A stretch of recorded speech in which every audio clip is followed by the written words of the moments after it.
Paimon and the Traveler. I've been waiting for you. Whoa, looks like Jean wasn't the only one waiting for us. Klee and Kaya are here too. Oh, it's Paimon and Mr. Honorary Knight. It's been so long. Ah, look who it is. You've caught me completely off guard this time. But then again, it's always a pleasant surprise when you two show up.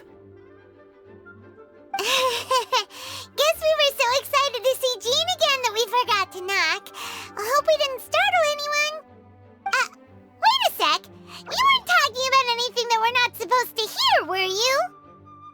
Hey, stop pretending like we're doing food deliveries. It's been a while since we last met, but I can see you two haven't changed one bit. Don't worry, we weren't discussing anything confidential. In fact, we were just talking about you. Maybe we should let the star of the story explain it in their own words. Yeah! Let me tell it! A few days ago, I was reading Todoko Tales in the solitary confinement room when all of a sudden, whoosh! A letter came flying in through the window. Flying through the window? How does a letter fly? Like a bird does. It was flapping its wings. It could even talk. It said, well, it was a bunch of stuff I didn't understand. You couldn't understand? Then it must have been talking about how to avoid solitary confinement.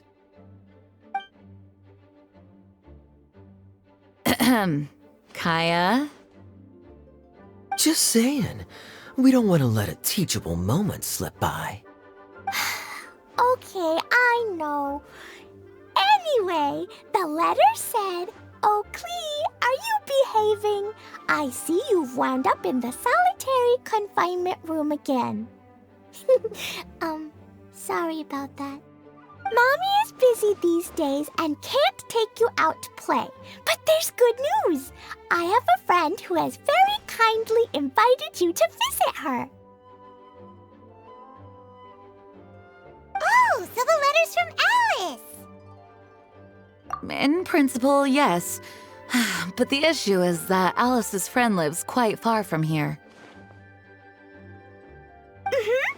The letter says that Mom's friend lives in Sumeru. The Knights of Favonius could never agree to send Klee off to Sumeru on her own, but Klee is rather intent on taking Alice's friend up on this invitation.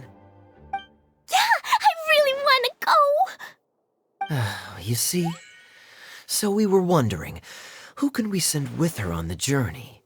Preferably someone who's a reliable hero and with a history of saving Mondstadt. Oh, so that's why you wanted to see us. I do apologize, but Klee gets along with you so well. We couldn't think of a more suitable choice. Sure, we can do that, no problem, right? Can you really, Mr. Honorary Knight? Yay! With Mr. Honorary Knight around, Klee's not afraid of anything! See, I told you that he'd agree. In that case, we'll leave Klee in the trusty hands of the Traveler. And you too, Kaya. You should join them. I noticed you quietly completed that backlog of paperwork we had. You deserve the chance to unwind a little. Oh, so you noticed. Well then, I suppose I have no reason to refuse. Great! Things will go even more smoothly with Kaya around. Still, Sumeru is pretty far. It's gonna be a long journey. Don't worry, Mom's letter had a magic invite inside. Mom says we just have to all shout out where we want to go at the same time, and poof, we'll be there in the blink of an eye. Wow! Well, that'll definitely make things easier. It only works 3 times, though, so we should only use it when we really need to. 3's plenty. 1 for the way there, 1 for the way back, and 1 extra, just for good measure. Sounds very mysterious. I still think we should use it sparingly. After all, we don't know the exact location of where we'll be headed, or what dangers we may encounter on the way. Here's what I suggest. Traveler, you're well connected. I'm sure you must have friends who are familiar with Sumeru. I say we start by teleporting to one of them. It'll give us a chance to test out the magic invite, and also find ourselves a local guide. That kinda makes sense. And since it has 3 uses, there's no point letting one of them go to waste. Couldn't have put it better myself, Paimon. So, do you have a particular contact in mind? Well, we need someone who's familiar with Sumeru and can be our guide, so sounds like we need a forest ranger. And everyone knows that the best place to go looking for a forest ranger is a little place called... That's the one! Maybe we can get Tainari to help us. All right, Gandharvaville it is. Okay, I'm happy wherever we go, especially with Kaya and Mr. Honorary Knight. We should be on our way then.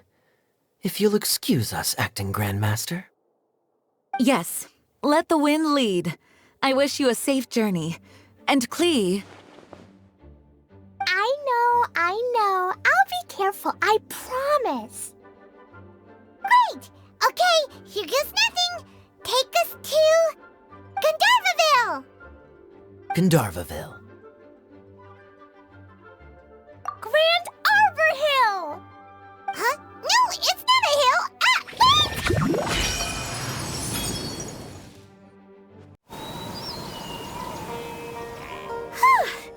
We made it! Paimon was sure we were about to end up someplace super weird. Sorry, it was an accident. It's okay, Klee. Good news is this magic invite really does work. Fascinating. One moment we're in Mondstadt, the next we're in Sumeru. So this is where Mom's friend lives? Wow, there are so many big flowers. Oh, and jumping mushrooms. Oh, you ain't seen nothing yet. Sumeru's full of strange stuff like this. Like, Oh, yeah. Paimon was pretty creeped out the first time we saw one of those. Listen carefully, Klee. Those jumping mushrooms are called fungi. They may look cute, but if you get too close to one, it'll try to hit you with its cap. Really? Okay, well, I'll hit it back with my cap. And then I'll hit it with the hood on my jacket, too. I'll definitely win if it's 2 hats against 1. As long as playing with hats doesn't escalate to playing with bombs. But Klee's our friend, so we should be able to convince her to keep this trip explosion-free. Right?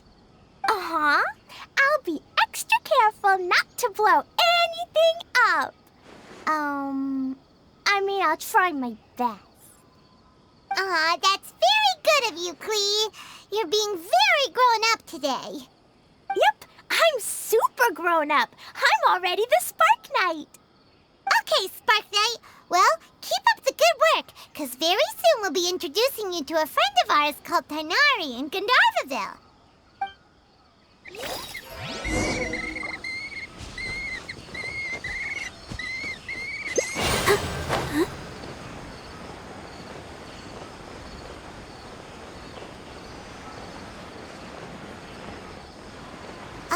Hey, look!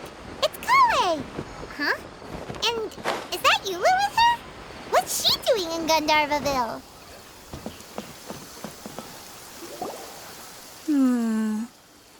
I've definitely heard the other forest rangers mention somebody dressed like that before. I see. Then it looks like my suspicions are correct. Who do we have here? Traveler and Paimon! Huh? Oh, Kaya and Klee are here too! Hi, Kale. It's been ages.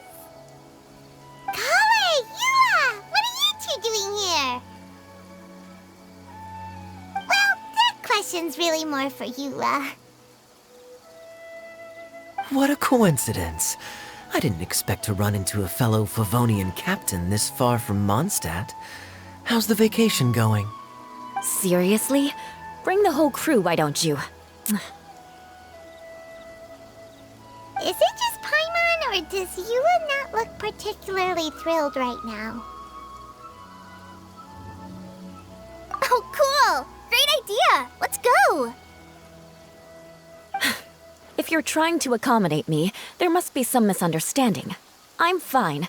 There's nothing embarrassing about running into colleagues in the wild. But earlier you were... Great. Well, I'm sure there's a fascinating reason behind why you're all the way out here in Sumeru. Do share it with us.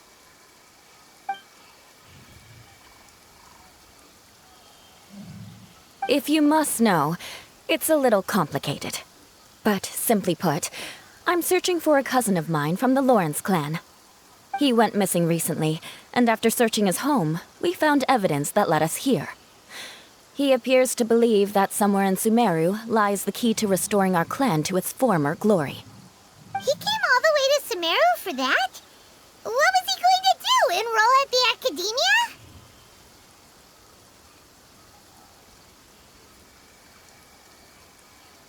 I doubt he came here to learn. He's much too old to start getting a basic education now, and from what I know of him, I doubt he has any interest in intellectual pursuits. All he cares about is restoring his clan's honor. Nothing wrong with that idea in principle, but I'm not certain how fanatical he is about it. So, there's no knowing what lengths he might go to. As a knight and a member of the Lawrence clan, it's my duty to make sure he doesn't bring harm to others. Oh-ho. If this is true, then your cousin is quite a man of action. Traveling alone to Sumeru from Mondstadt is no mean feat. Nor is daring to make me personally concerned about his safety. He has no idea what's coming to him. You know, underneath it all, Paimon thinks Eula's a really caring person. Yeah, she's the best! She brought me some moon pie last time. He is family, after all. Anyway, I will make sure to find him and escort him safely back to Mondstadt. Now, back to you. How and why did you all suddenly show up here? I'm afraid that could be tricky. Master Tighnari is still at Pardis the Eye delivering his lectures. He isn't due back for a while. But I think I'll be able to help out. The description in the invitation letter is vague, but I'm pretty sure it's hinting at somewhere in the desert. The desert? Does that mean Mom's friend is from the desert? I guess I'll call her Auntie Desert for now. I remember Mahamatra Sino once told me a strange rumor about that part of the desert. They say there's a secret domain there that can make all of your wishes come true. Wait. He said I should just call him Sino. I keep forgetting that.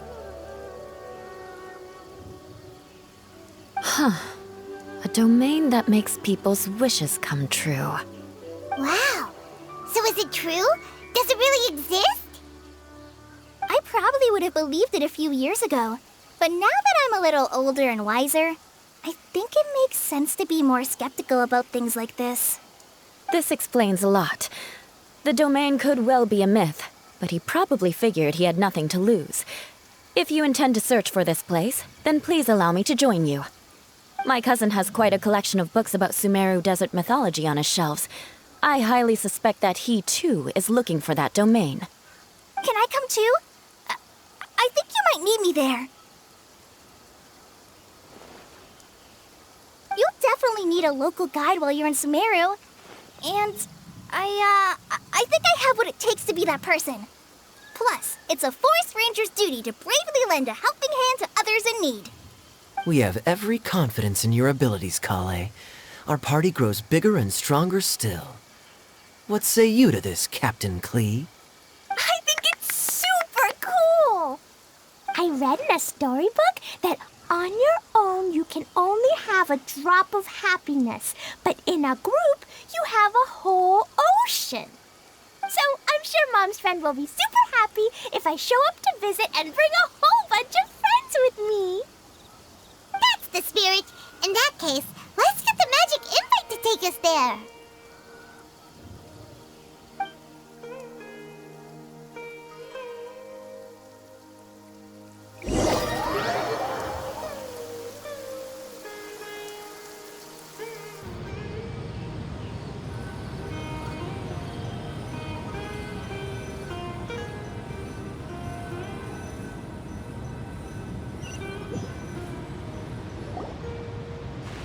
Whoa! This desert is huge!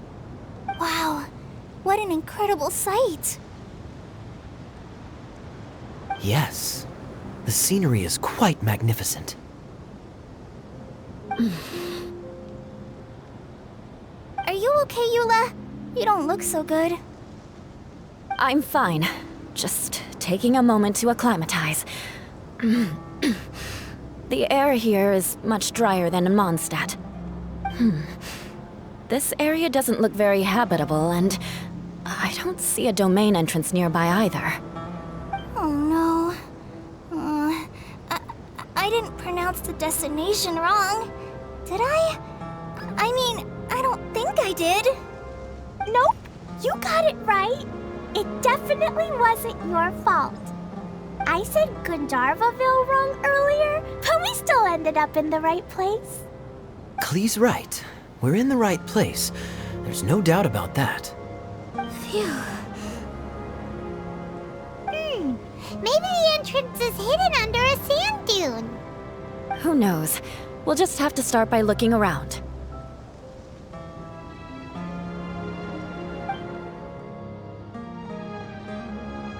Oh, Paimon's so tired and so thirsty. We should have found something by now. Unless there's a problem with the magic invite. Huh? How could that happen? Uh-oh. Did I break it by accident? But I didn't do anything. Todoko will back me up. I'm innocent. It's definitely not your fault, Klee. See? Not even a wrinkle on it. Does Mr. Honorary Knight have an idea? Ah, Paimon knows where you're going with this. Interesting approach.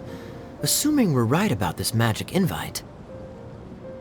That is to say, if it was sent from within the domain, the invite likely has some sort of connection to it. Oh, I get it now. Plus, I know a super special trick we can use. What kind of trick? Can you teach it to us too? Of course! Mom said that if I ever need help, I just need to shout this out loud. Magic invite, Klee needs your aid. Do something now so Klee's not afraid. Look, something flew over.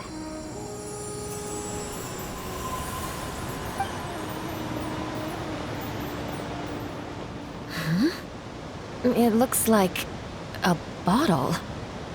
Remarkably effective. That's one trick I'll be keeping up my sleeve in the future. You should make a note of it too, Eula. Absolutely not. It's not my style. I suppose bottles are pretty common in Sumerian mythology. So, is this supposed to be the entrance to the domain? A domain? In a bottle? Huh. Well, if there's one thing we learned in Liyue, it's never judge a domain by its cover. Guess there's one way to find out if this really is the way in. Come on, reach out with your hand.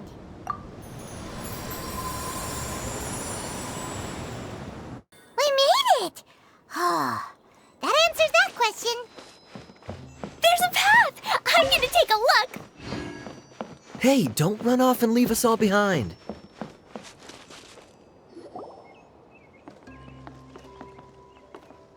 Look! There's a huge garden here! Incredible. It looked so small from the outside. Everyone, I suggest that we stop here for a moment. We should take stock of our surroundings before deciding on our next course of action. Since we're in a bottle, has anyone heard the story of the magic bottle? Oh, you mean the one about King Desert and the genie in a bottle? I've read it before, but I struggled with some of the vocabulary. What's the story about, Kaya? Mom told me a story once about a group of adventurers who went to Bottle Land. But I don't think there was a magic bottle in that one. Don't worry, Klee. I can tell you all about the story of the magic bottle. But if you keep running off on your own, you'll miss all the good parts. Oh, okay. I got it. I'll stay with the group from now on.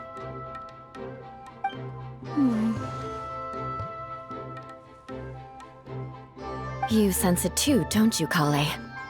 Something's not quite right. Yeah, the scenery here is beautiful, but it's too quiet. And there's no sign of Klee's Auntie Desert here anywhere. Maybe Auntie Desert lives way further down inside. This place is super big, just like Fischl's Immer Nachtreich. We still have a long way to go. Guess we won't know until we get there. Let's keep going. Hopefully we'll meet her soon.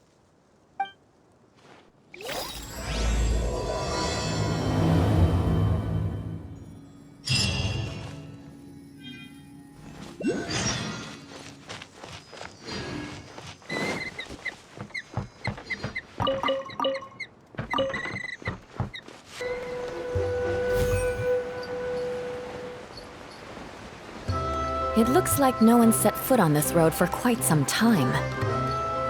I agree.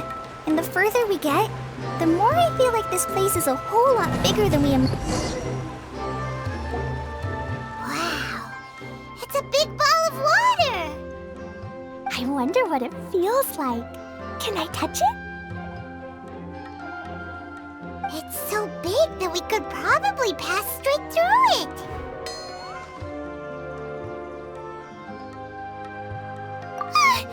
That's so scary! Stop giving Paimon the heebie-jeebies! Let's not touch it for now.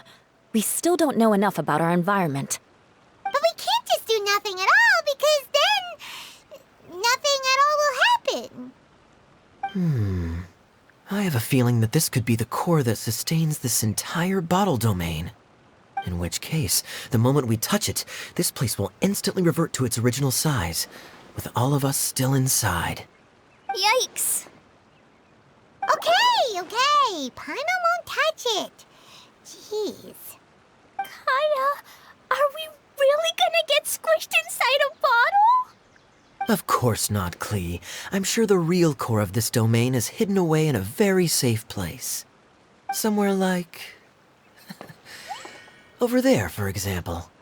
I was so nervous that I didn't notice that big wheel at all. Wait, who goes there?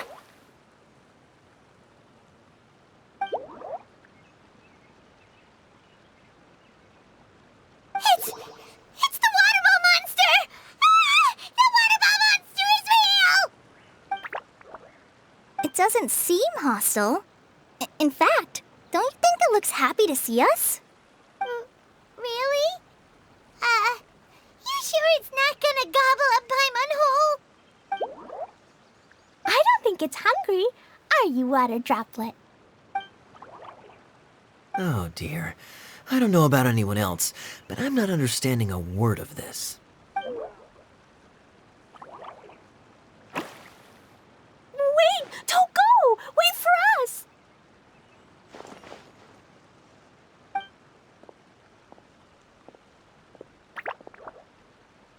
Why'd it stop? Maybe you can understand us after all. Oh, I get it now. It's leading the way for us, just like the cats in Mondstadt. Like the cats? How so? When you're walking around in Mondstadt City, sometimes a cat will show up on the side of the road. It'll walk ahead of you for a while, and if you're curious enough to follow it, you'll soon find yourself in front of a fine establishment called... Exactly. So let's see where this water droplet takes us. It could be interesting.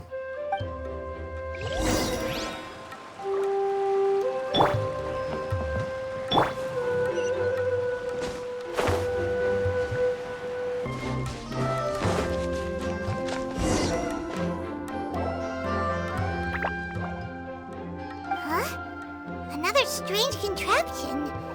And there's a weird-looking wall over there. This kind of looks like that ball of water we saw earlier.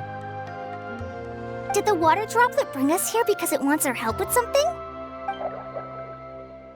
What? Your friend is trapped in the wall? Don't be sad, water droplet. We're here now. We'll save your friend. You bet. But how are we gonna save them? Do we have to break down this wall somehow? Nope, we can't do that. No breaking the wall. Do we need to find a key of some sort then? Oh no! Where'd it go? Look, the device has lit up. And it's projecting images onto the wall. A two-dimensional space with objects of the same composition as the device nested inside. Yep, what Kaya said, and that's where its friend is. But how exactly do we enter the image on the wall? Maybe we just copy what the water droplet did? But what does that mean? Hold on, I think Klee's onto something. Since the water droplet appears to be the key that activated the mechanism, we may be able to follow it inside simply by touching the device. The principle is no different than how we entered this bottle domain. Fair enough. Okay, deep breath, then head in.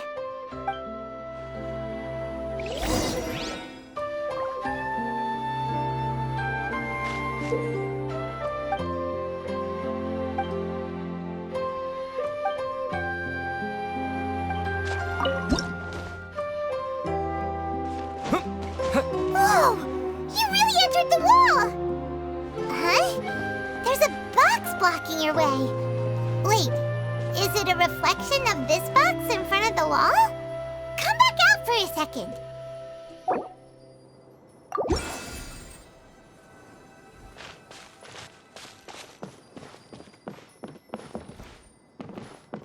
Aha! The box on the wall moved too!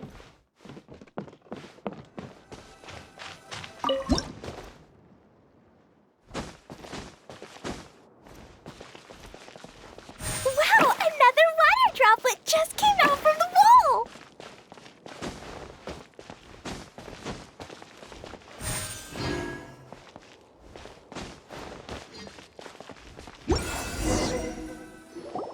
It was flat as a pancake in there, but as soon as it came out, it turned all plump and round. Guess it makes sense that the water droplet's friend is also a water droplet. Aw, and they both do the same thing to show they're happy. Water droplet number 2 ran off.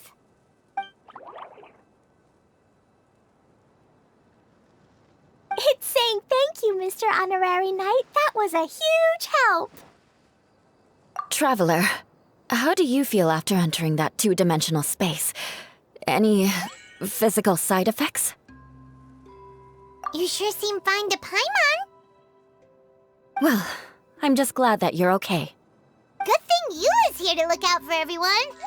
Can't say the same for you, though, Kaya. You were pretty quick to send the traveler inside. Hey now, I only suggested that because I was confident that the traveler would be fine. Water droplet, is there anyone else here besides you and your friend?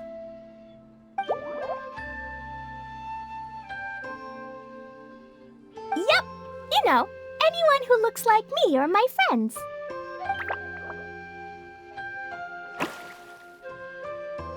Oh, it ran off again.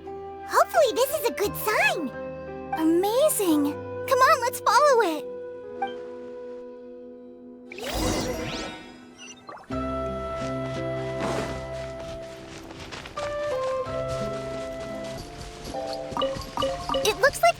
town up ahead.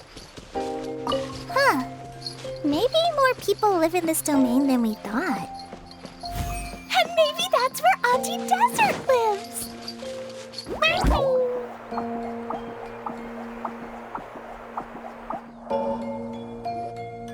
Itia, the situation is now critical. Our window of opportunity to fix this is rapidly closing. I'm sure you've noticed just how much things have deteriorated in recent days. But even so... This is your home. Are you really going to let everything fall to pieces? Well, I live here, but it doesn't actually belong to me. Huh? Paimon knows that voice. Anyone else who comes into this domain in the future will take one look at the ruins before them and conclude that this place was abandoned years ago. But just imagine how different things could be if you maintain this domain in perfect condition. Whoever sets foot inside would witness a magical wonderland. How miraculous it would feel to them to find such unimaginable beauty in the middle of a lifeless desert. Oh, you're right, General. Truly, but... Act now while you still can. You have to stand up to this and break free from your despair. The most important thing is to have no regrets in the end. Well, no one chooses to have regrets, do they? But I take your point. I'll try my best to stop running away. But the question remains of where to begin. Paimon's figured out who it is. Is it in faraway land?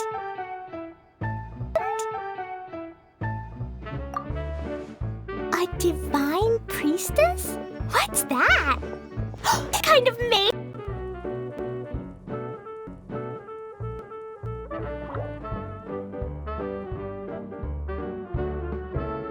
What are you doing here? Huh? We have new visitors? Greetings, everyone!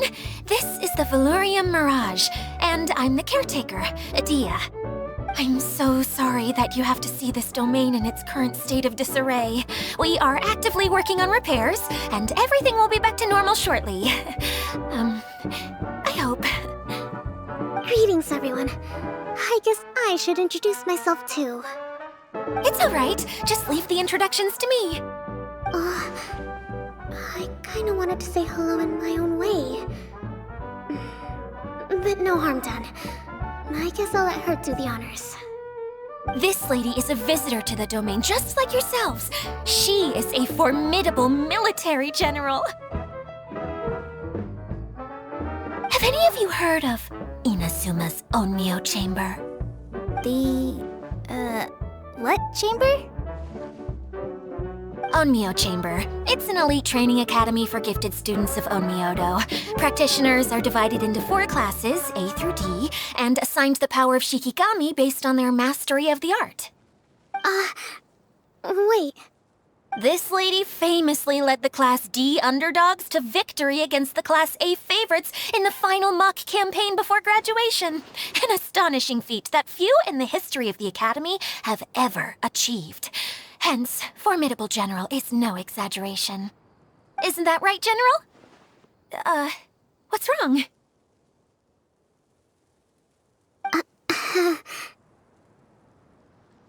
Huh? Wait, so the favorites were beaten by the classy underdogs? Paimon's not completely following.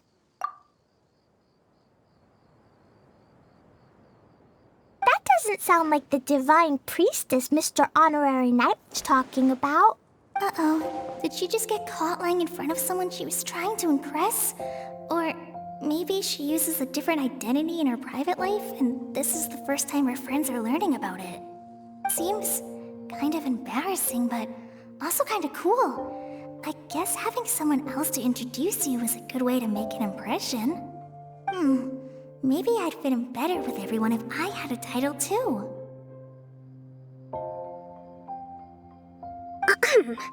Some people call me a general, but it's just their way of showing respect. My actual name is Sangonomiya Kokomi. Huh? Oh no. Sorry, my mistake, General. Miss Sangonomiya.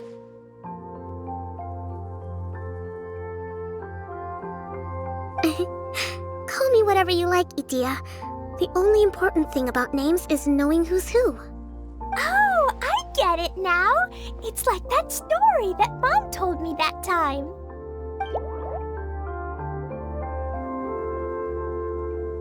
Klee can explain.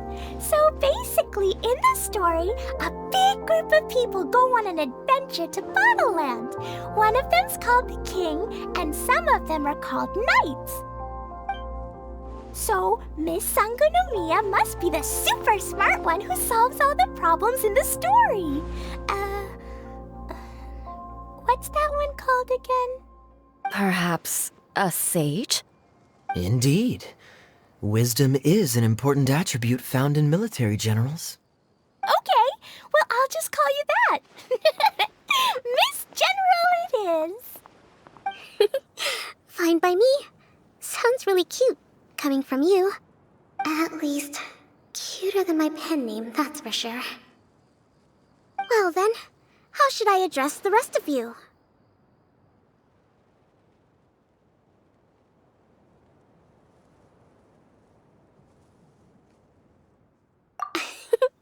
How could I ever forget you? But what about these esteemed ladies and gentlemen accompanying you? I'd be delighted if you could introduce me to them too. Wait, Klee wants a title too. Okay, got it. Klee wants to be a mage, the kind that flies around everywhere. Da-da-da! Whoosh! Kaya can be the master thief. Mr. Honorary Knight can be, the knight. And Paimon will be the fairy who follows the knight everywhere.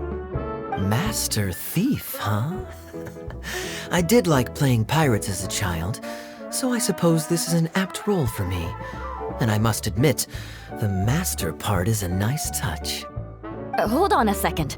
Are you saying the position of knight is now filled? Yula can be the sword master who can cut through anything and also gets to wear a super sparkly cape. That's more like it. And Kale can be, the healer.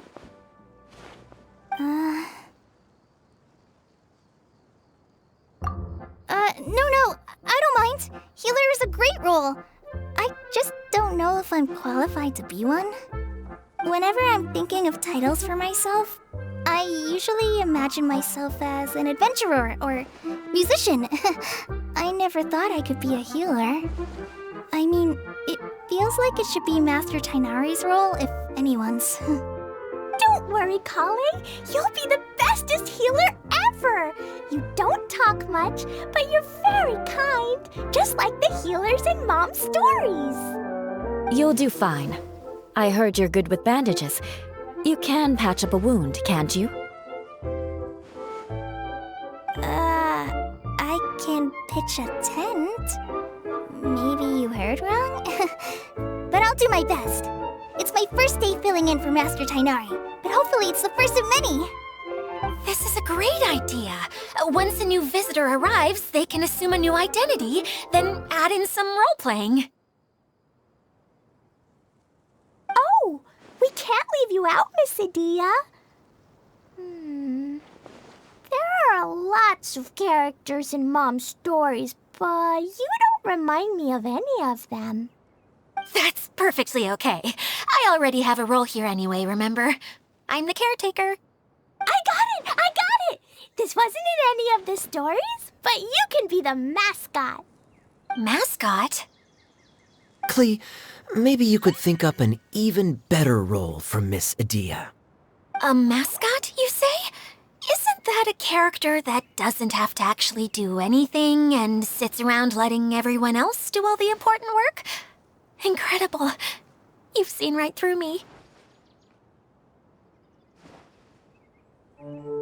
Sounds like the idea of being lazy is pretty exciting to her. The mascot serves to maintain troop morale, Idia. Don't underestimate your role. Ah, all right. I'll be the mascot then.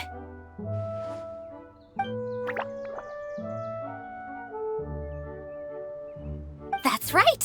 Thank you for bringing these new friends here safely. You can go off and play now. Thanks, Water Droplet. See ya!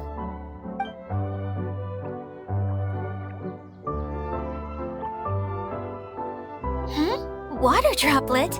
Is that your pet name for it? I suppose it's as accurate a nickname as any. We keep getting sidetracked, but I believe you were saying something about being in a difficult predicament. Is something wrong with the Veluria Mirage? Oh, yes, about that. I'm afraid the entire domain has recently sustained some significant damage. It was as if the whole world was suddenly flipped upside down. A few components went missing from the core, which sustains the domain, and the impact cascaded out from there.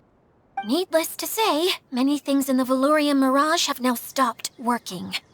Just days after I agreed to let my friend's daughter come and visit too.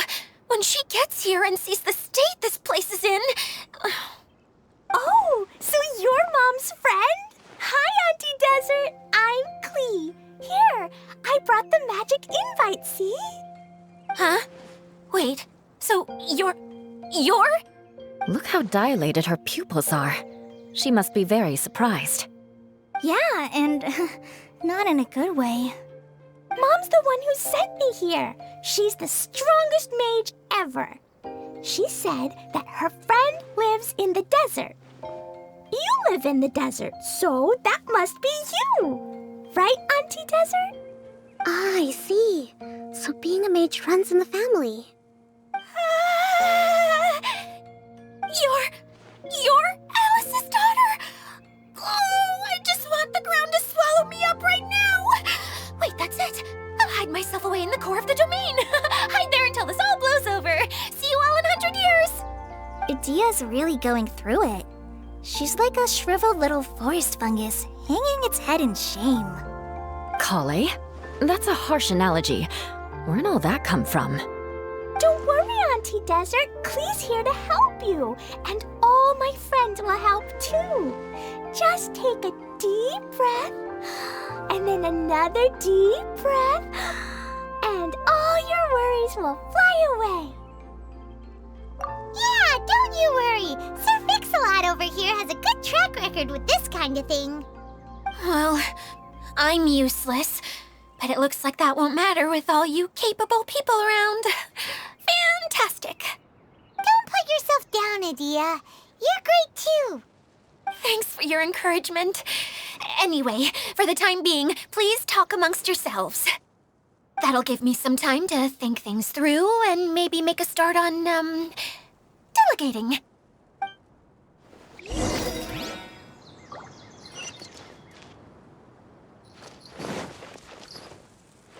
Hi, Miss General. Mr. Honorary Knight says that you're from Watatsumi Island. What's it like there? There must be loads of fish, right? Wait!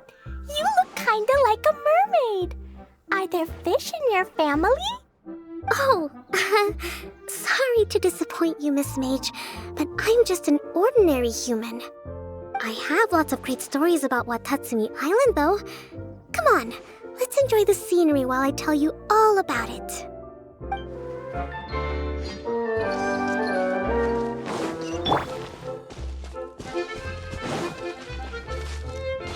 Feeling nervous, Kale? Well, it's your first time as a guide, after all. Oh no, not at all. I'm just, still settling into the role. So I was thinking about how to talk more like Master Tainari. Well, the easiest way to imitate someone is to start with their most common turns of phrase. Oh, okay. In that case, put that mushroom down. Now, it's highly poisonous. There you go. With just a few simple words, you've captured your master's personality perfectly. Anyway, what about your role? Don't you mind being the master thief? It doesn't sound like you're one of the good guys. Maybe not. Until you factor in that I only steal from the enemy. I think that's enough to make me one of the good guys. Don't you? Oh! Fair point, fair point.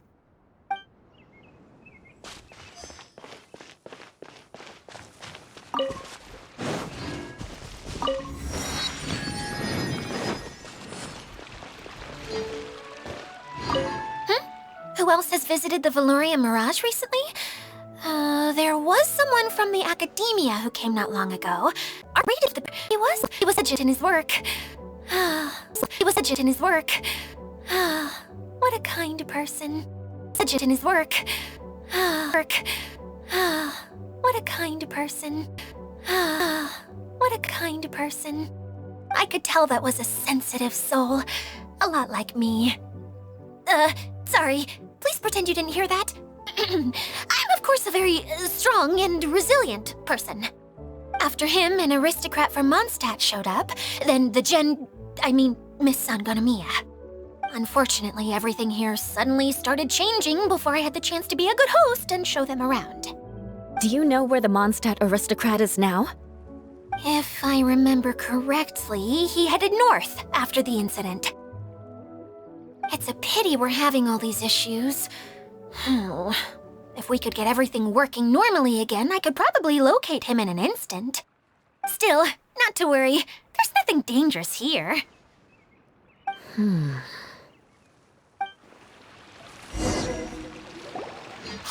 Idia, you got an update for us? We've all caught up with each other. Very well. Then please allow me, Idia, your mascot, to explain exactly what's happened here.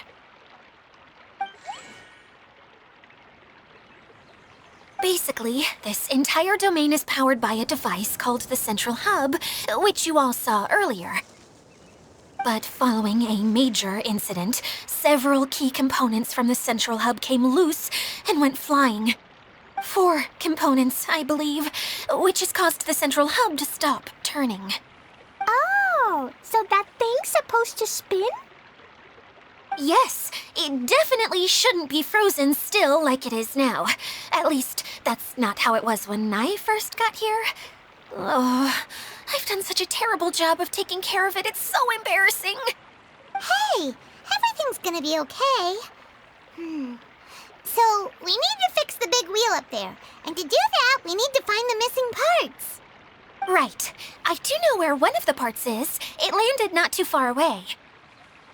But the rest all landed in different areas. I'm afraid you'll have to go and look for those. Now, as the caretaker and your mascot, I shall announce your respective adventure duties. You can just be yourself if you want. No need to force the whole role-playing thing. Oh, I see. Okay, so I was thinking that maybe Swordmaster Eula and Healer Kale could investigate the northern zone, if that's okay? Fine by me. I was going to be looking for my cousin there anyway. I'll be your backup, Eula. I know you usually team up with Amber, so I'll try my best to fill her shoes. Oh? Well, this'll be fun. Let's see if a forest ranger can outperform an outrider. Master Thief Kaya and Mage Klee, if you could earmark some time in your busy schedules to search the West Zone. Earmark? What does that mean? It just means we mustn't forget to do it. Don't worry. We can handle that. Finally, we have our General, Miss Sangonomiya, and our Knight, the Traveler. If there's no objections, please come with me to retrieve the first component. All right, well, if anyone finds anything, come back here and we'll regroup. Please take care while you're out on the road and look after each other, especially our little mage here. You got it. I'll take extra special care of Kaya. I'll be on my best behavior. Okay, we'll leave it there for now. You two, please follow me. I remember seeing it just behind the Central Hub. So, how come you didn't bring it back when you first saw it? I'd have been more than happy to, if this one component was enough to fix the whole domain. But with 3 other components to find, I suddenly felt overwhelmed by how much work needed doing. Paimon kinda gets that. Taking the first step is always the hardest part.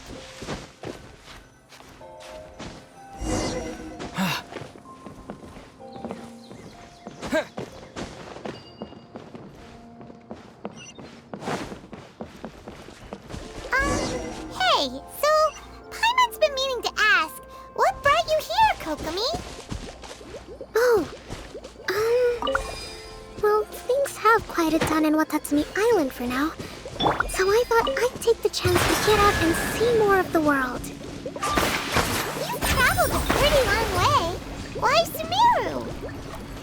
I figured that I needed to venture further than usual to really broaden my horizons. Well, that's one reason anyway. I can explain in more detail another time.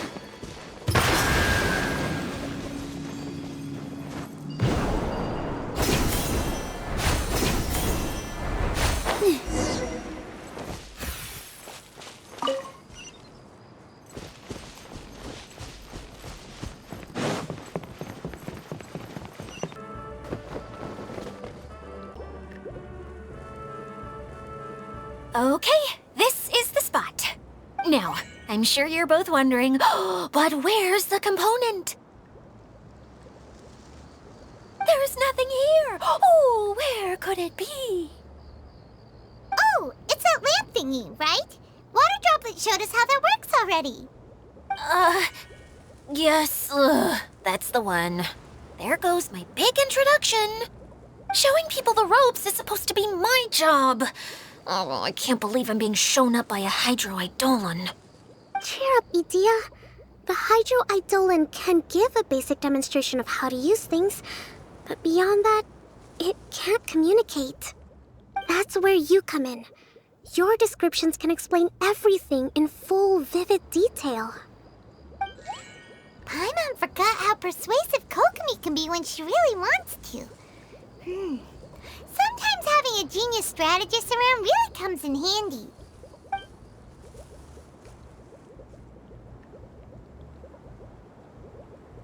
Oh, well, if you put it that way. Well then, just pretend like you've never seen it before, and I'll tell you all about it. This is called the streaming projector. Everything here in the Valurium Mirage was made using this device. All you need to do is place an item in the projector, and you can construct a corresponding item based on the shape of the original and your imagination. At least, I think that's what it used to do. With the domain in its current state, only its most basic functions are still operable. Okay, not quite that basic. At the moment, it's only able to show two-dimensional objects. I call them preprints. Think of it like a sort of draft or blueprint or something. So you're saying the component fell into the preprints? Yes, exactly. I'll leave you to go in and physically retrieve it. Well, I'll be out here rooting for you by doing a motivational dance. Really? No, sorry. I feel like I have two left feet when I try to dance. I guess I'll just find a place nearby to sit and wait patiently for you. Hey, come on! Cheer up! We'll handle everything from here!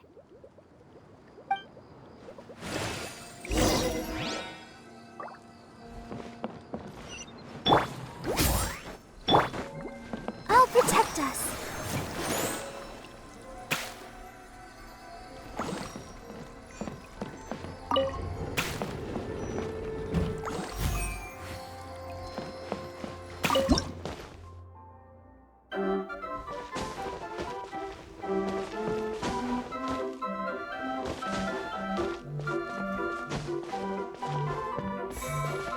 Doesn't look like the component is in here.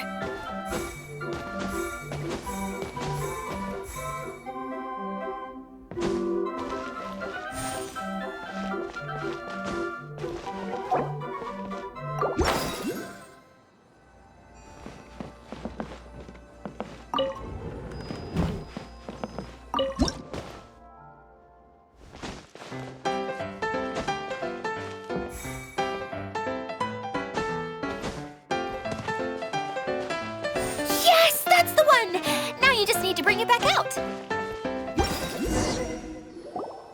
What is this thing anyway? And why is it so small? It doesn't look like it belongs in that huge wheel. It's hard to explain, but I assure you that it's definitely one of the components. So that leaves 3 more components missing. Every journey begins with a first step. I think we're off to a good start, and things should keep going smoothly from here. You really think so? I suppose you're right. She did manage to defeat Class A at the Onmyo Chamber after all. You don't need to keep bringing that up. Anyway, thank you for all your help. I'll take this and start trying to repair the central hub. You two may as well head back to town. Oh, why am I so clumsy? Once again, I was no help at all. The least I can do is try and handle the actual repairs.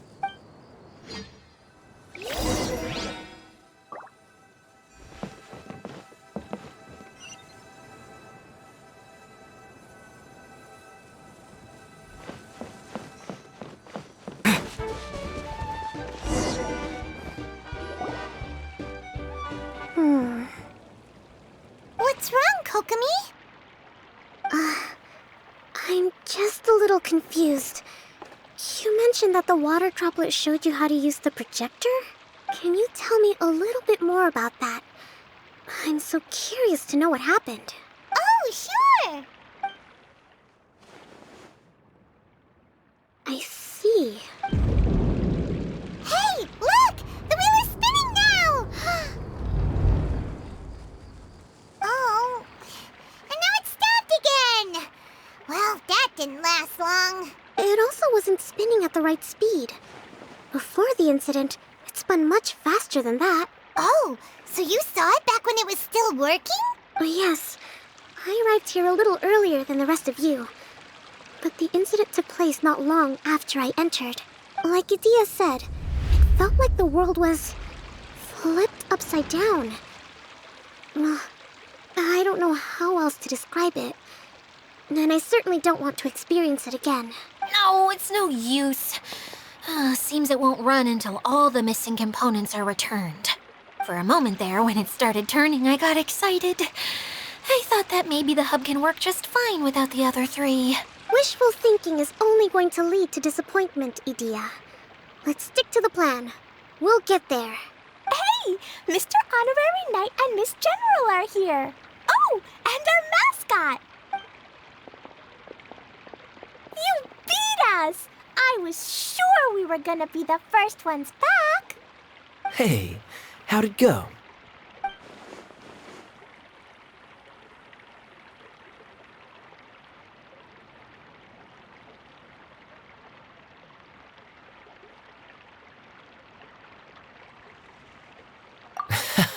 Impressive. I doubt you'd find many other knights of such caliber even among the Knights of Favonius. How about our master thief and mage? Did you find anything? You bet! We made a huge discovery.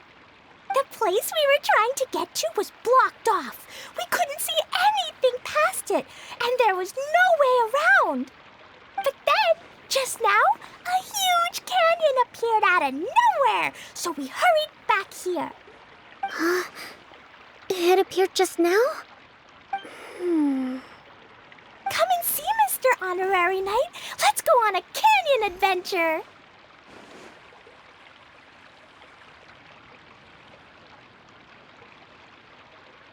I'll sit this one out. I'm beat after trying to make those repairs. I need to take a break. Miss General, you should come too. You can hide behind me and give me smart advice while I protect you. Wonderful. It would be an honor to serve as advisor for our young mage. Let's go!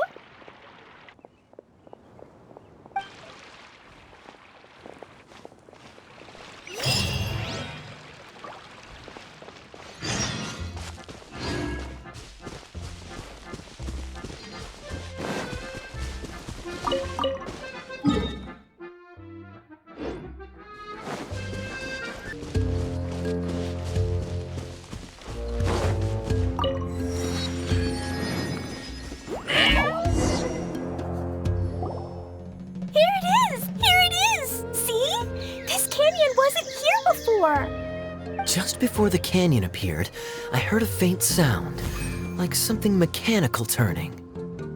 Ka-chuck, ka-chuck, ka-chuck. Could it have been the central hub?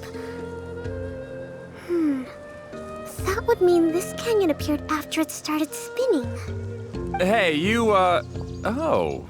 New guys, huh? Oh, hey! Paimon didn't realize anyone else besides Adia lived here. You actually saw her? She's barely shown her face since everything started falling apart here. Excuse me for asking, but who are you? Oh, right. I didn't introduce myself. I'm Ferdinand. Me and my brothers look after this whole zone. Well, we used to, until this whole domain was, like, flipped upside down, or whatever. The method we were using to make the carts and tracks stopped working after that. Idia is working on repairing the domain. We were just with her before coming here. Really? Huh. I assume that she'd be curled up in a fetal position somewhere, hoping all her problems will magically disappear on their own. Good for her. Anyway, I checked all the stations around the whole circuit. They've all conked out. Conked out? How? Would you mind elaborating a little for us? But aren't you just travelers who stumbled upon this place by accident?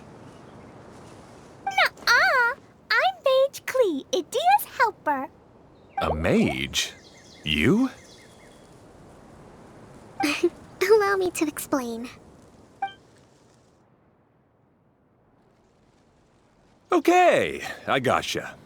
Well, right now the more helpers we got, the better, I guess. Anyway, our first priority is to get the carts here up and running again. Oh?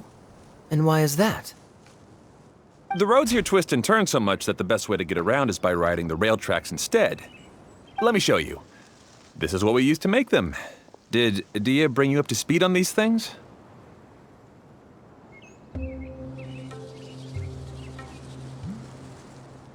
Yep. Basically, we need something that we can put inside that'll make a cart for us. Like what? Can it be anything as long as it looks like a cart? Yeah, you could put it that way. But one other thing is that it has to be compatible with the tracks. So, something like a sedan chair, maybe? But I'm not sure we have all the materials required to build one of those. How about you, Traveler? Any ideas?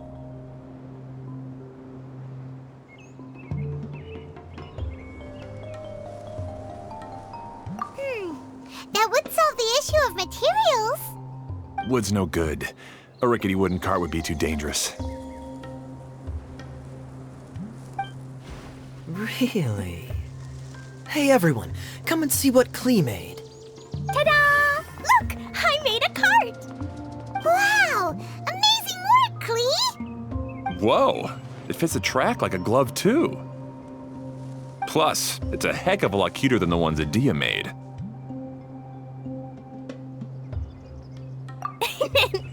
I just wanted to give it a try. And suddenly, boom! There it was! Paimon's gotta ask, what exactly did you make your cart from, Klee? I used Jumpy Dumpty. Aha! Thought so.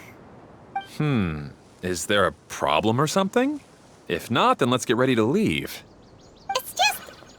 this cart is made from, It's a bomb or something, isn't it? Yeah, I gathered from your conversation that Jumpy Dumpty is a little more volatile than the cute name suggests. It's okay, though, because the end product only takes on the general look of the source material.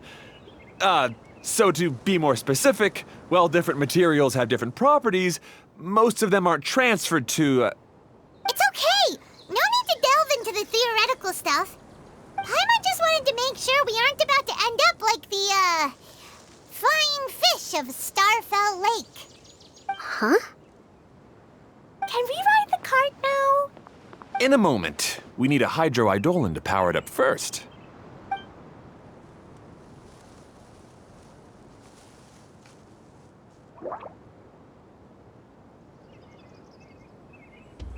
Okay, she's ready to roll. Hop in.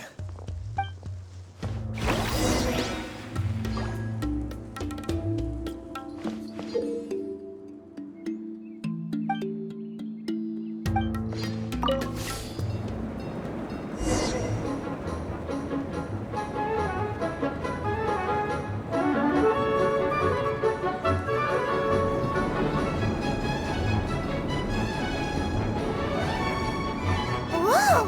This cart is fast! Chugga chugga chugga choo! Woo woo! Yeah! I'm gonna call it the choo-choo cart!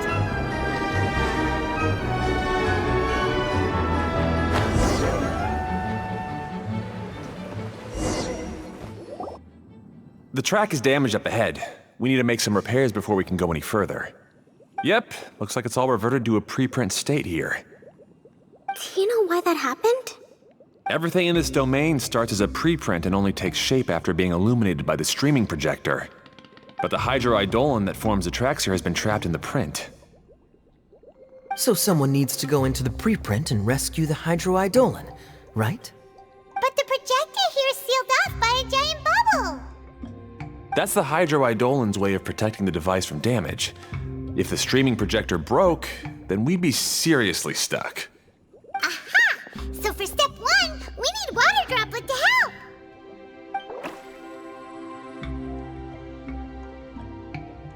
Aw, it seems to really like that name!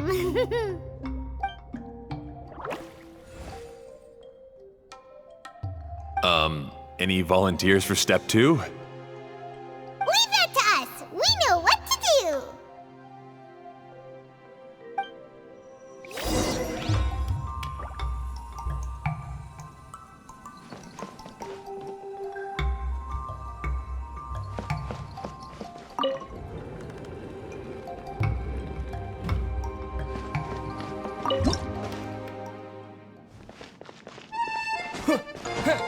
Ah, so the hydroidolin was locked up in that chest.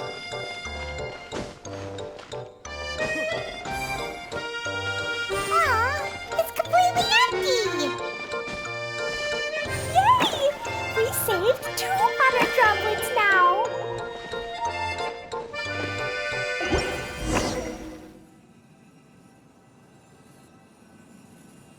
Whoa! Water droplet just transformed into some new tracks! Good. Let's keep going then.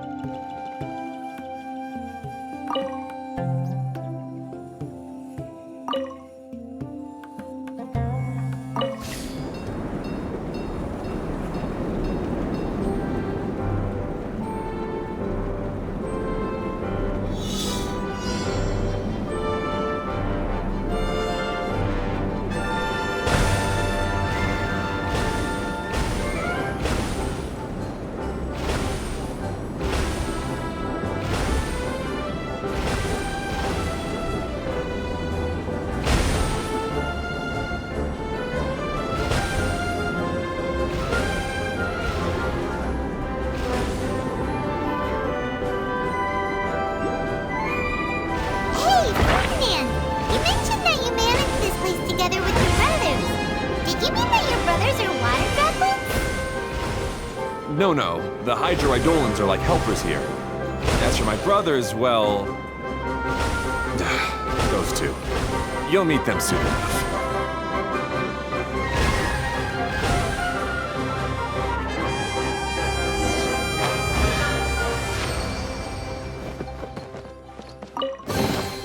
Did someone drop their package?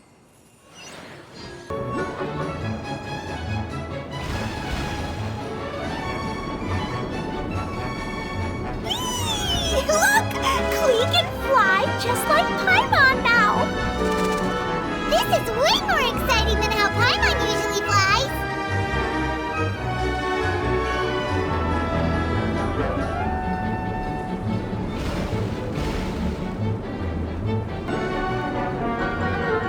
Seems we've just about finished repairing the station and the connecting tracks. Let's go check the track switcher now. It's over there.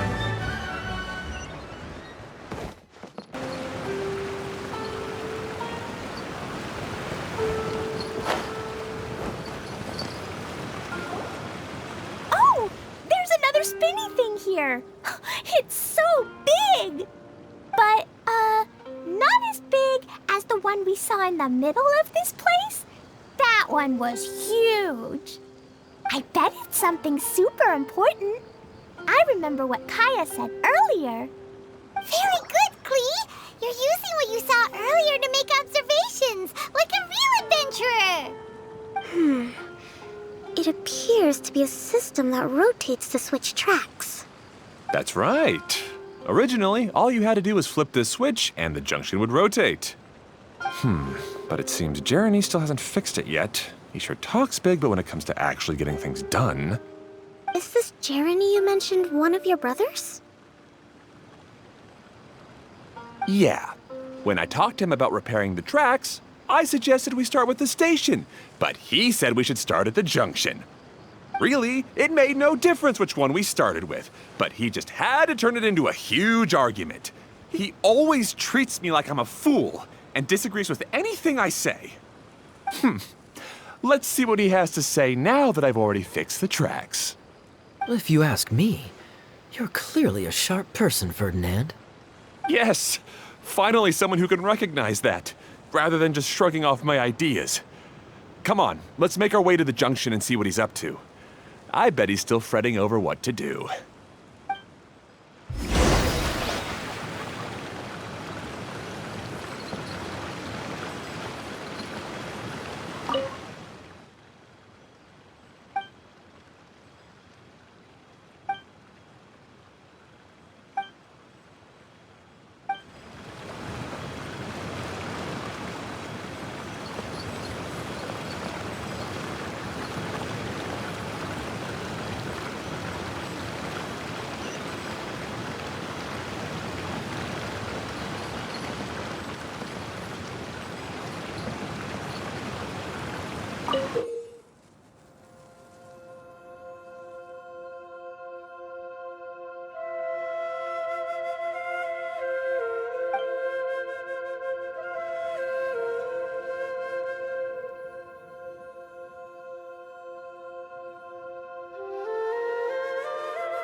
Sometimes I can't help but get angry just thinking of Jeremy. You should have seen him back in the sandstorm. I suggested we go east, and he argued that we should go west. You were in a sandstorm? What happened after that? We separated and each went our own way. Lucky for us, we stumbled across this domain. Otherwise, I'm sure we would have been buried in the sand.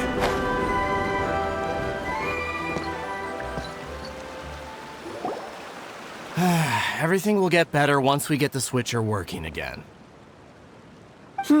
Still stuck here just as I expected. Well, did you make any progress? Didn't I already tell you? Just have the hydroidolins fix the junction and then make a new card. After that, we can use the junction to... Wait a minute, how did you get here? It took a lot of effort for me to climb all the way up here. The answer is standing right in front of you. Yeah, sure. Those travelers must have helped you. You never get anything done on your own. You always get someone else's help and then try to take the credit for yourself. You're one to talk. What have you managed to accomplish, huh? You were here just moping around all day. Whoa. They started arguing the moment they saw each other. But aren't they supposed to be brothers? Me? His brother? Hardly. All right, Jeremy. That's enough. Fine. I'd rather be focusing my efforts on fixing the track switch rather than arguing anyway. You should calm down too, Ferdinand. Let's all focus on the situation at hand. Any personal problems can be settled later. Fine.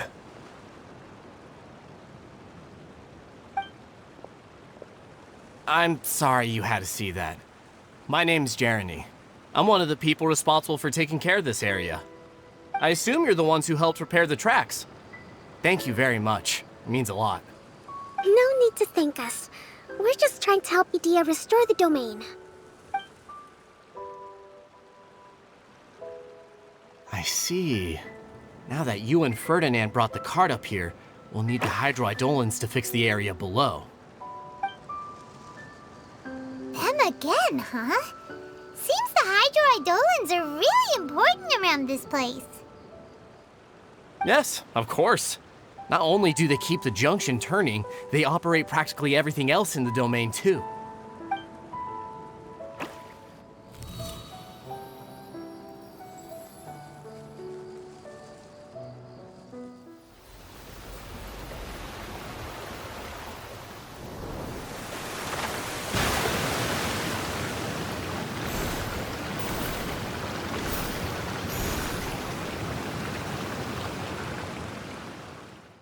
All right.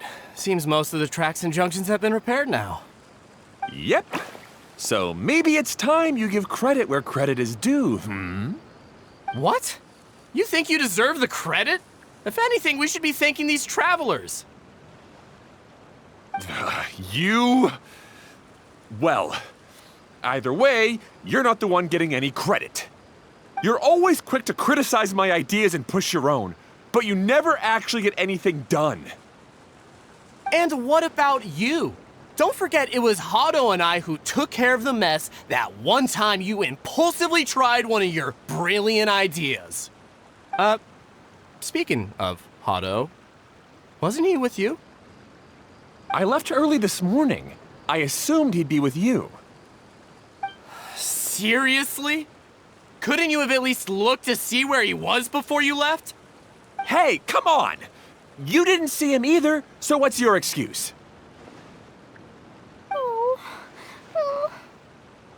Klee?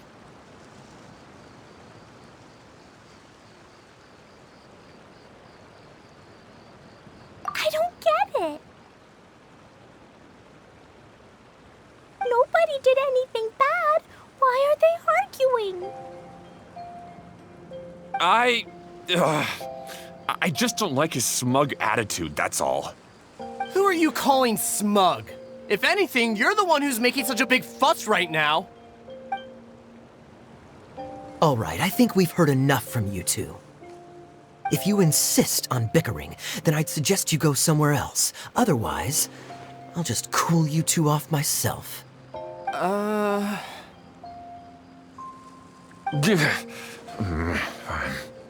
Now, come with me. I'd like to have a word with you. Phew. Don't be upset, Klee. There are many complicated situations in this world which don't always have a logical explanation. As a passing traveler here, it's not my place to comment on their disputes. But in my experience, family issues can be the toughest to resolve. Seems you don't like dealing with this kind of thing either, Kokomi.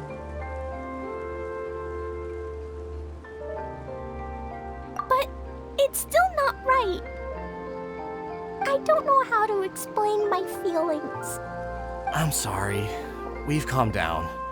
We shouldn't argue in front of a child like that. We're sorry, Klee. It's okay. Back to the topic at hand. Weren't you about to go look for your brother Hado? Ah, right. Our best guess is he's somewhere around the torrential twister. We would have to use the junction to send the cart to another area. Sorry to trouble you again, but would you help us find him? Oh, all right. Hey,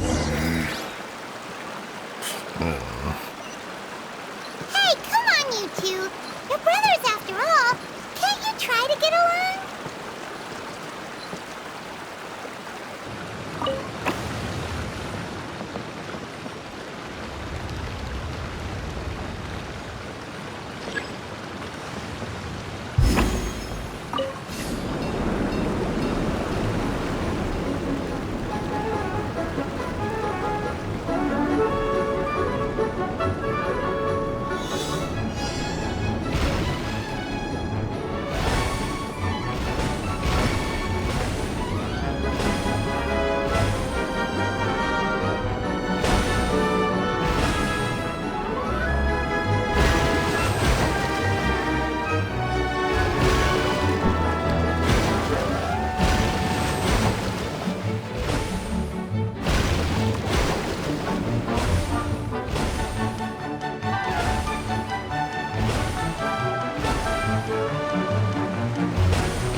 keep this close.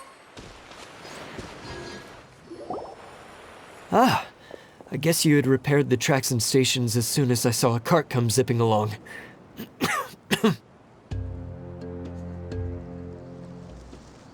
Now that the tracks, station, and carts are all repaired, we're about ready to reopen Torrential Twister. It'll be good to see my design back in action again. You're in no condition to be out running around like this, Hado. Yeah, but these are unusual circumstances.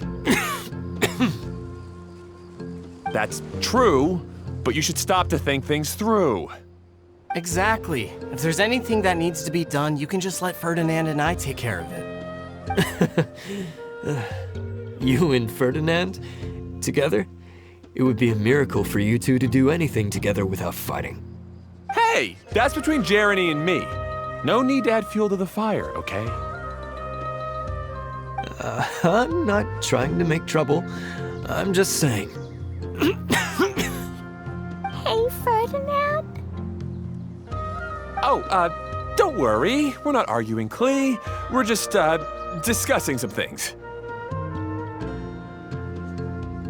Are you and Jeremy worried about Hado? Why don't you just talk to him about it? Kaya's also worried about me sometimes, but he doesn't ever criticize me. You're right, but our relationship is much better than these guys. Well, our situation is a little different. Really? How so? We've been through this kind of thing before. If we didn't warn Hado, then he wouldn't take it seriously and something would eventually happen. As his brothers, we have to help him. But it doesn't look like you're helping. Huh? Maybe Klee doesn't understand everything. But my mommy told me that you help someone to make them feel happy, not to make yourself happy. Hado sure doesn't look very happy. Why don't you ask him what he needs? Klee's right, you know. You three need to open up and talk things through. You are brothers after all.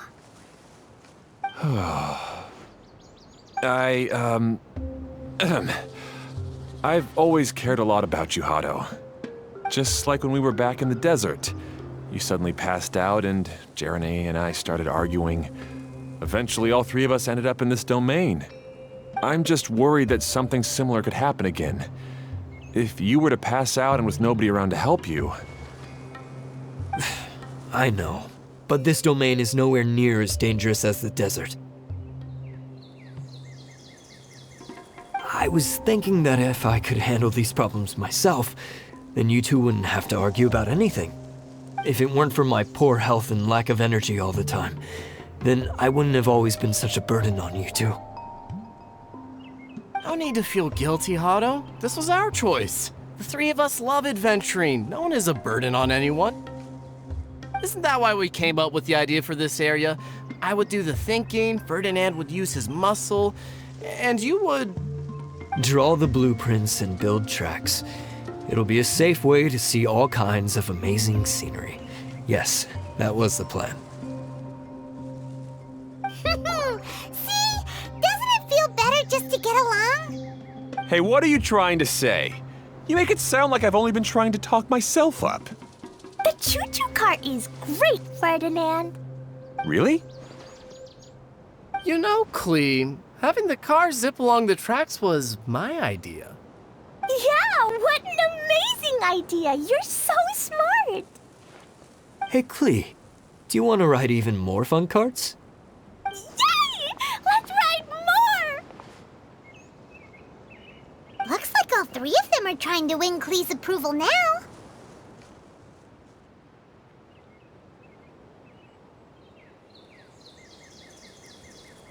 Klee hasn't realized it yet, but her innocent, childlike nature is very powerful. It can inspire and even help heal others. Hey everyone, please come with me. We need to get the hydroidolin in the cart to help us.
Good. Torrential Twister is ready to run now. Let's go to the station at the start of the track.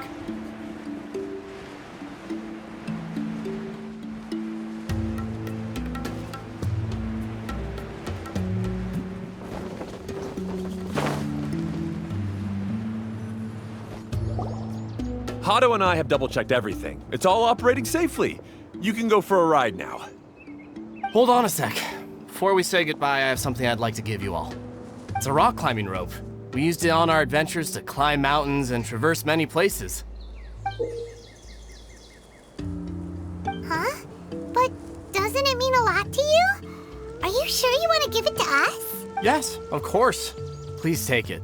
Thanks to Klee and everyone else's help, we realized that there's a special bond that keeps us together. Even though it's invisible, it's even more important than rope. We can always hold on to it through tough situations. Huh? I helped? Yes, Klee. You are a big help. Even bigger than that huge thing in the middle of this place? Yes, much bigger. Wow, that's huge! I'm so happy. By the way, have you ever seen anything like the choo-choo cart in the outside world? Nope. Today was the first time I rode anything like it. Is that so? I guess I'm not surprised. Seems you won't find Torrential Twister anywhere else. Be sure to come back and ride the choo-choo carts again while you still have the chance. Yep, I will.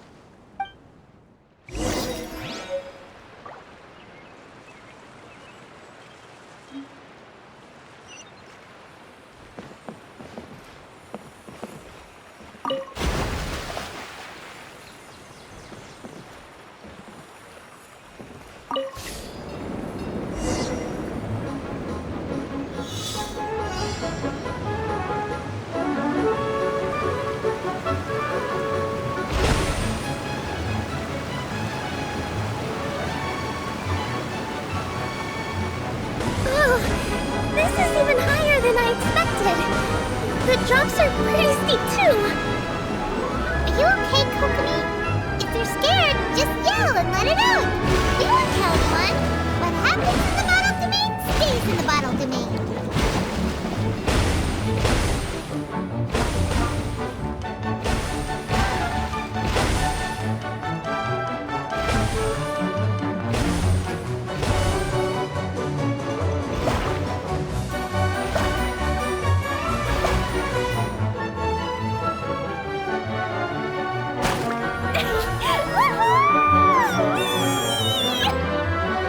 Looks like Klee's having the most fun.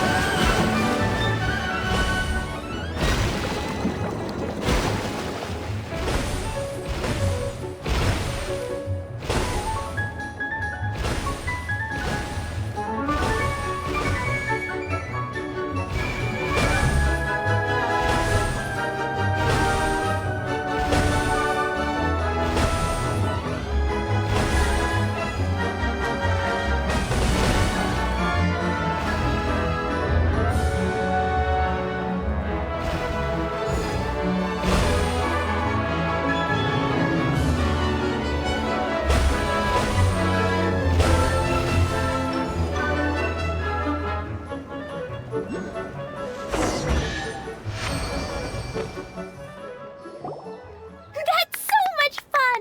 Klee can fly across the sky like a real mage now. Guess that sort of makes sense. Wait, but if being able to fly makes you a mage, what does that make Kaya, since he's here too?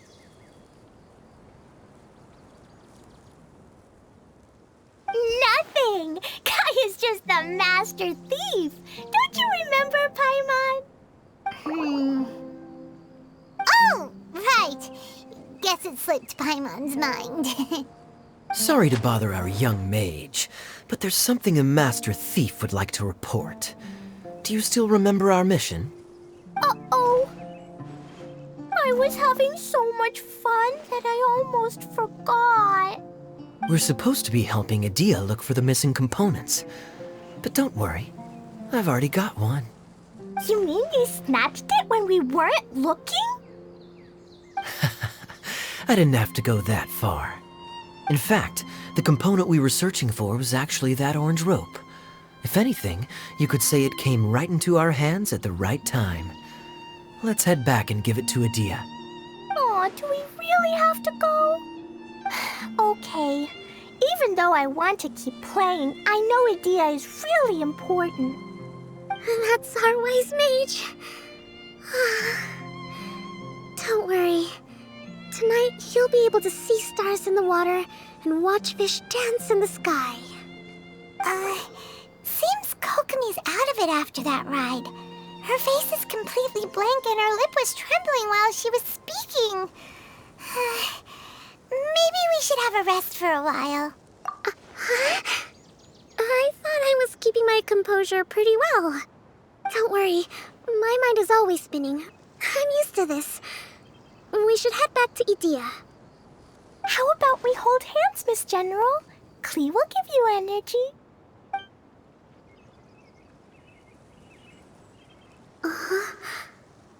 After holding Klee's hand, the stars in the sky and the fish in the water have all disappeared. I must have been seeing things from riding the cart. What are you smiling about, Kokomi? Nothing. Nothing at all.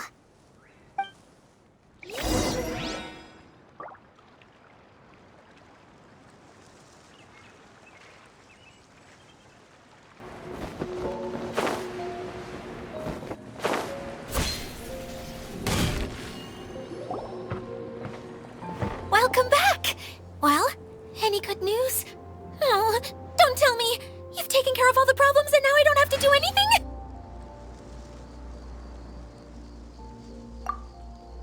Yeah, we even rode the choo-choo cart. Do you want to come ride too?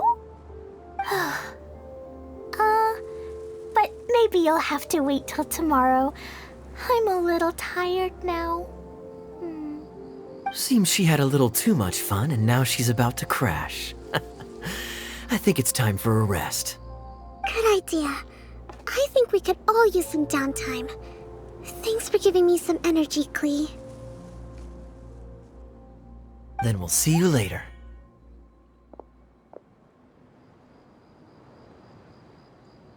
Bye, Mr. Honorary Knight. Bye, everyone.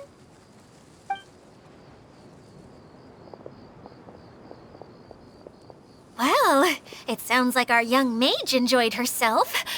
I'm so happy that she had a good time. So, back to the missing component. Did you bring it? You bet! Kaya said that the missing component was this orange climbing rope. It just occurred to me that you probably ran into the three brothers while you were in the canyon. If I remember correctly, the two eldest brothers were taking their sickly younger brother on adventures when they ran into a sandstorm and ended up here.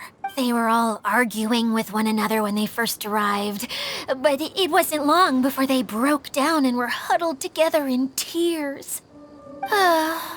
They sure must have a lot of energy to keep up their bickering and adventuring every day. I'm a little worried about them, yet quite envious of all that energy. You almost sound as if you're reminiscing about old friends, Adia. Yes, I've known them for quite some time after all, but I seldom go to that area. You can hold on to the rope for now, Traveler. I have no use for it until we have the other components. By the way, Eula and Kale have also returned, but I'm afraid they weren't able to make much headway. They mentioned that they would like to head to the jungle north of here, once you have all rested up.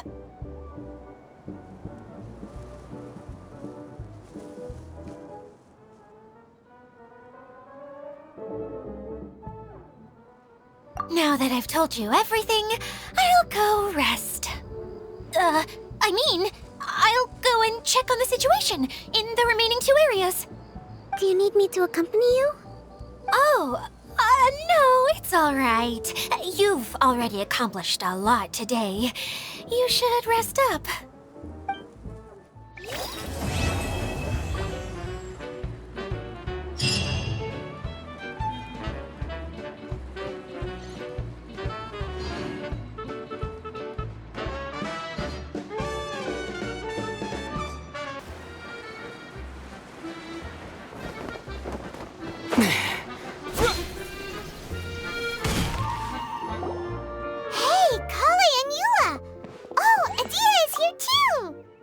Hey, it's the Traveler in Paimon!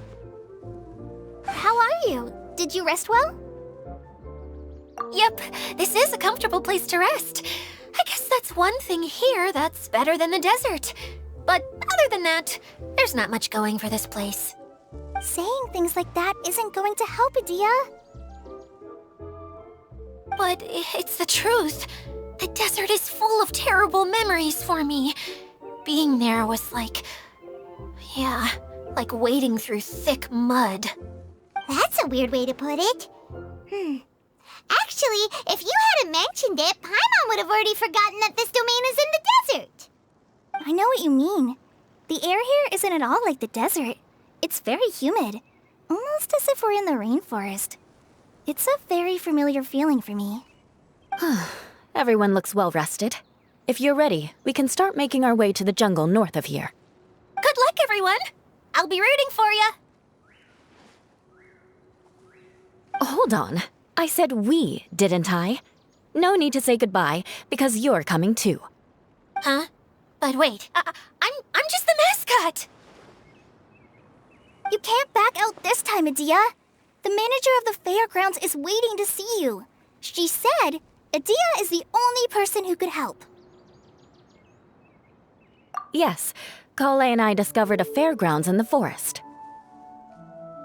The person in charge of it seems to be a Spontamod scholar. A scholar? But what's she doing there? Researching the forest ley lines? Oh, I wish there were ley lines here that I could ever study. Anyway, I know who you're talking about. I'd better come along then.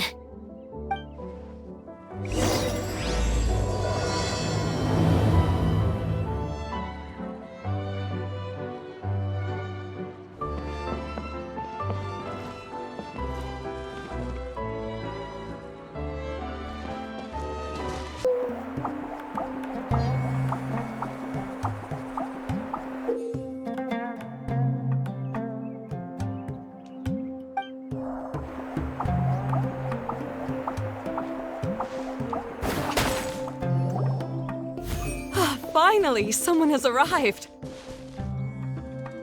Sorry to keep you waiting, Maimuna. We've brought Adia with us.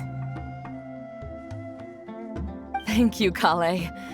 It's been quite some time since I've seen you, Adia. To be honest, I didn't think you'd actually show up. If anything, I thought you'd be curled up somewhere crying alone.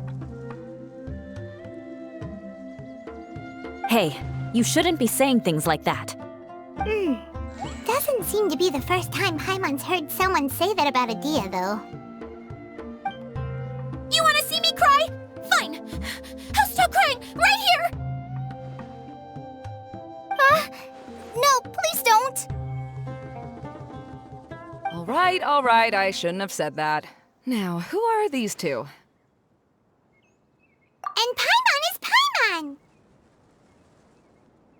They're reliable helpers. Lucky for you that I found them.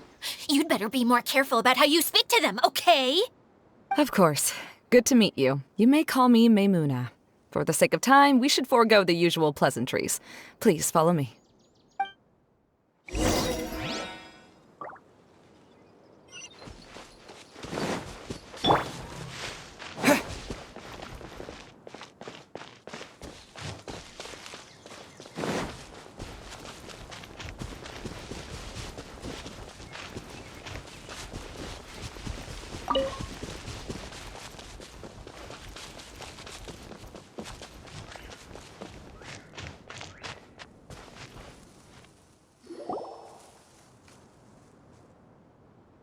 Wow!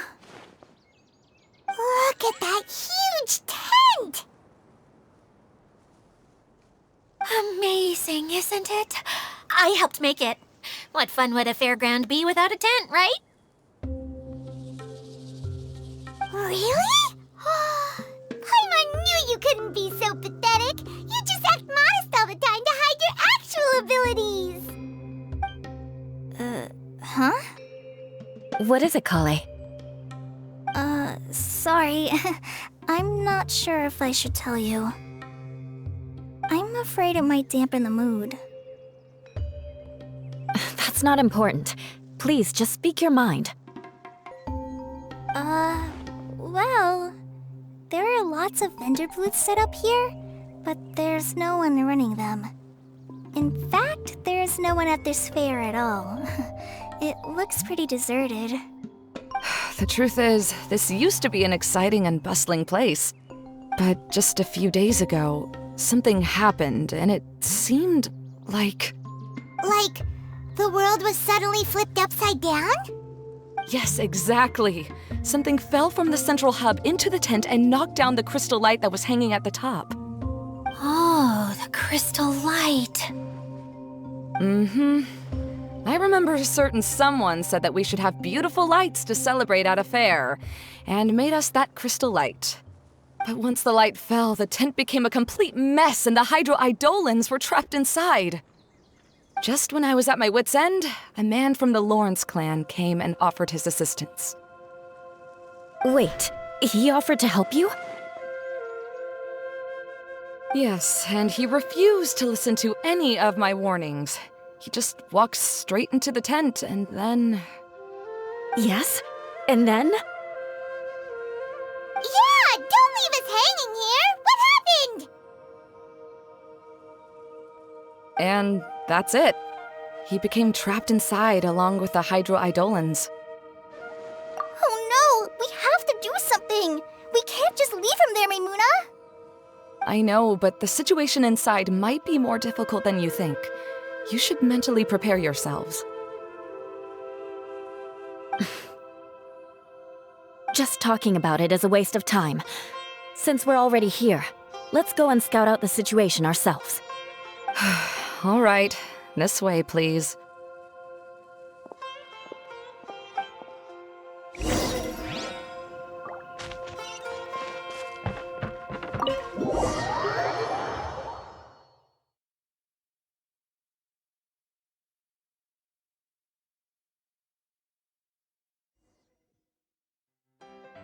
There used to be a large stage inside, but after everything got shaken up, it seems the very nature of the entire place was altered.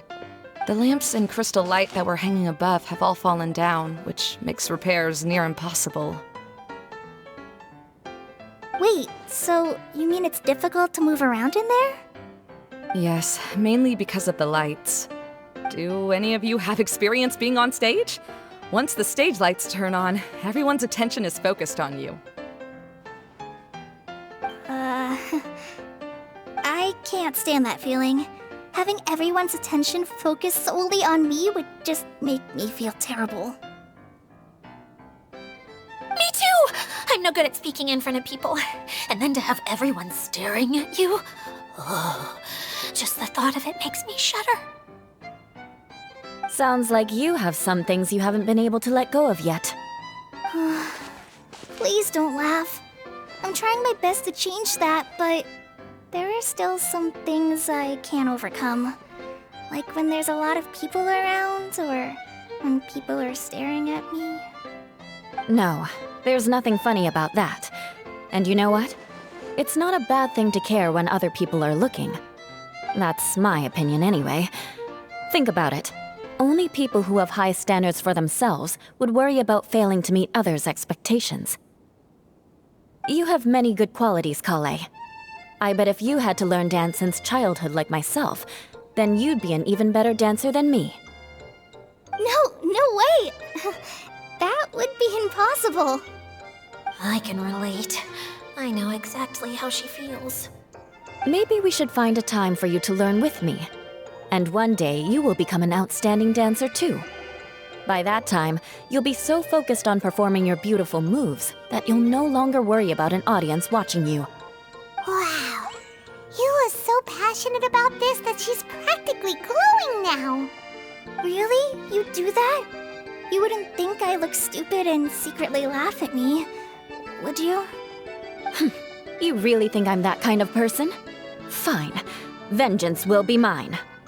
Oh, no! Of course not. Alright, please teach me. Seems there's no need for me to warn you again. Anyway, you just need to open the curtain and you'll be able to see the stage.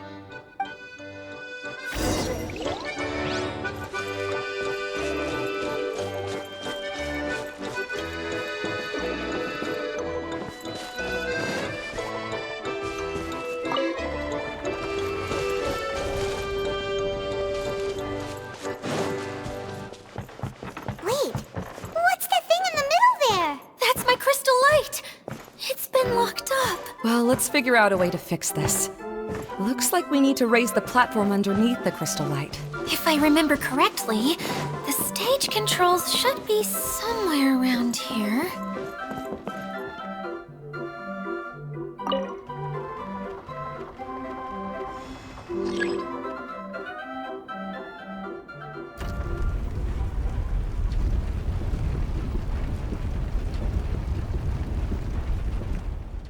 It seems we have to use the colorful lens to make the light change colors.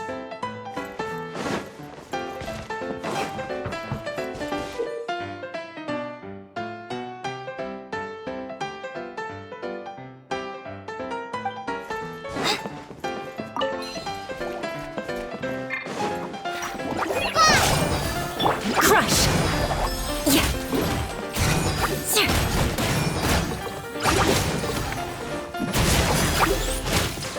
More speed.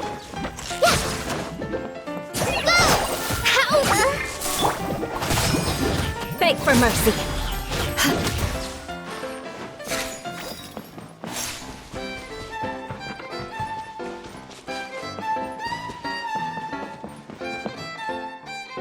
That's one way of shining new light on the problem. Hey, Maimuna? Do you happen to know someone named Sino? No, never heard that name before. Why do you ask? Oh, never mind then. I was just thinking you two would have a lot in common. Back to the situation at hand. We should probably head into the passageway that opened now. Hello? Is anyone here? If you can hear me, please help! Lessig Lawrence? Who are you?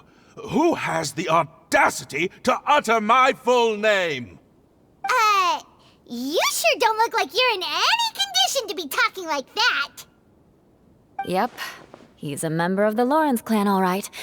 Even though he's hanging on by a thread, he still insists on clinging to meaningless etiquette.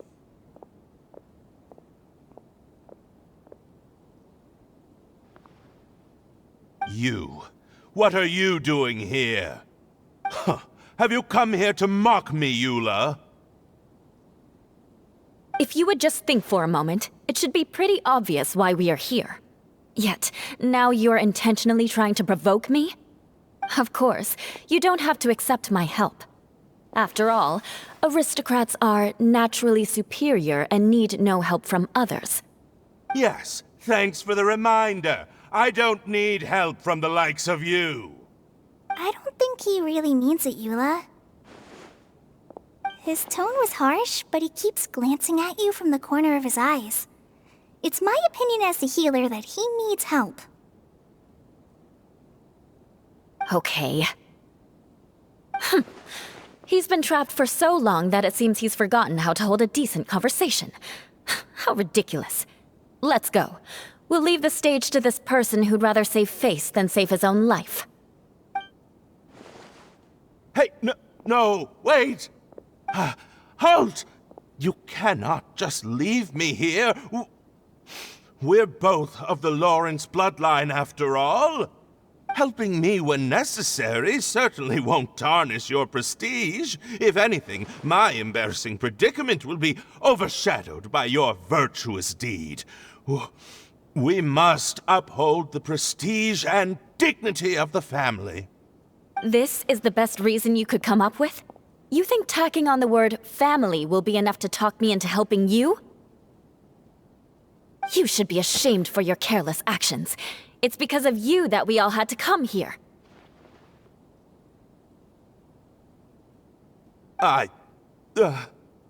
Seems everyone in the Lawrence clan is this way. They'll do anything to save face.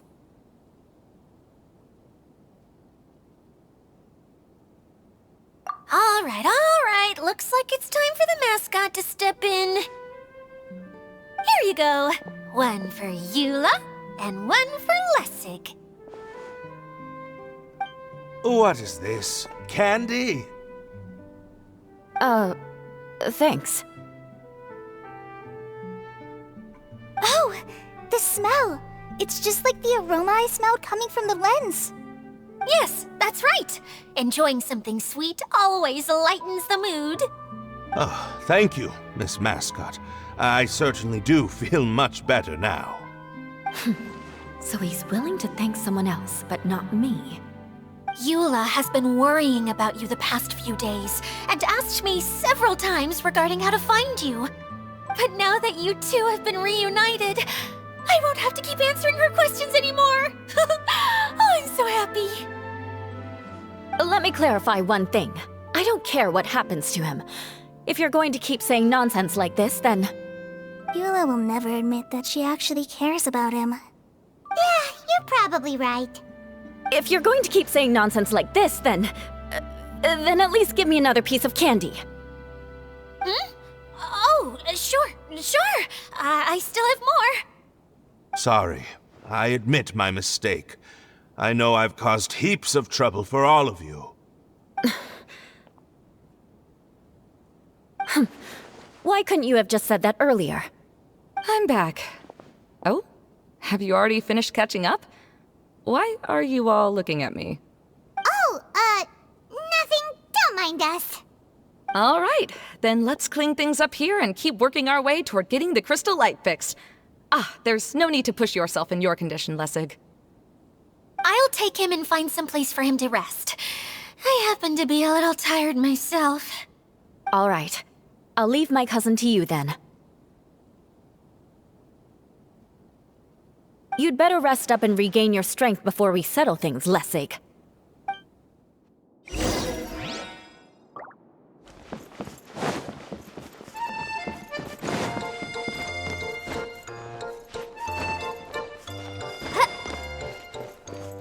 Now, let's see if there's any way to keep raising the platform higher. We probably will need to find a mechanism that's like a lamp.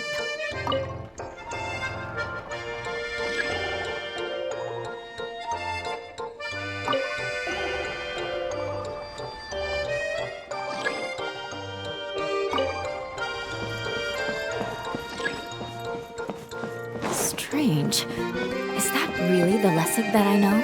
You shouldn't always judge people based on the way you knew them before. People change, and people can always make different choices. The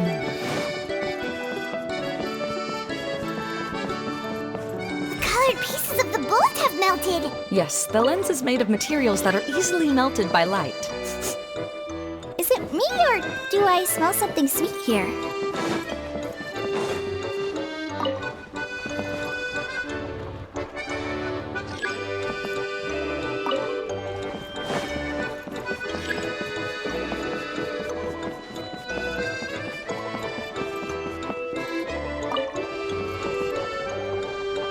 Oh, look! There's a water droplet over there! A hydroidolin! It must have been trapped in the curtain, but at least it seems to be okay.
It is a magical tent, after all.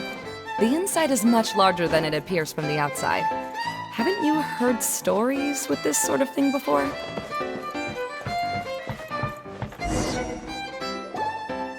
Oh, another path has appeared! This should be the last level! Yes, don't worry. We're almost to the top of the tent.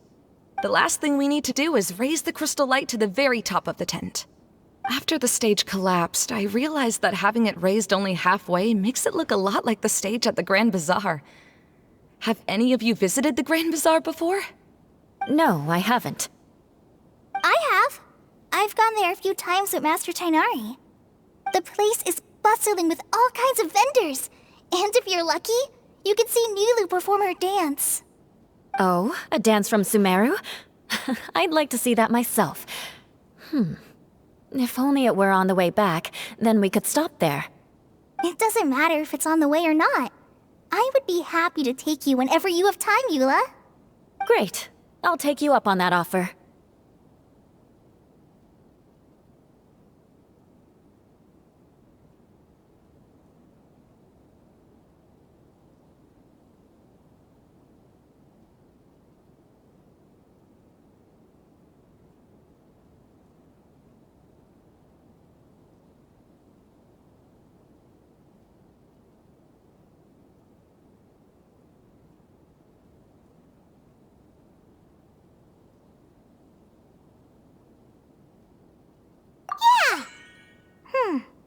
Now that Paimon thinks about it, we've already been there more times than Paimon can remember. Really? My father used to help with festivities at the Grand Bazaar and would always give me candy during the events. I was just a kid and didn't understand anything. I was happy as long as he gave me some candy. To me, fairs and festivals were the best things ever. I always thought my father was amazing and wanted to be just like him when I grew up. But aren't you a scholar in the academia, Maimuna? As far as I know, scholars seldom could spend time doing anything but research. I doubt you could have time to assist your father in preparing festivities. Yeah, seems you read me like a book. When I had the choice between becoming who I wanted to be and who my parents wanted me to be, I ended up choosing the latter. But I was never happy about it. That's almost the exact opposite of Eula's situation. You must have already realized that. Why else would you set up all the booths here and make this place like a fairgrounds? Yes, but I'm still not as happy as I imagined I would be.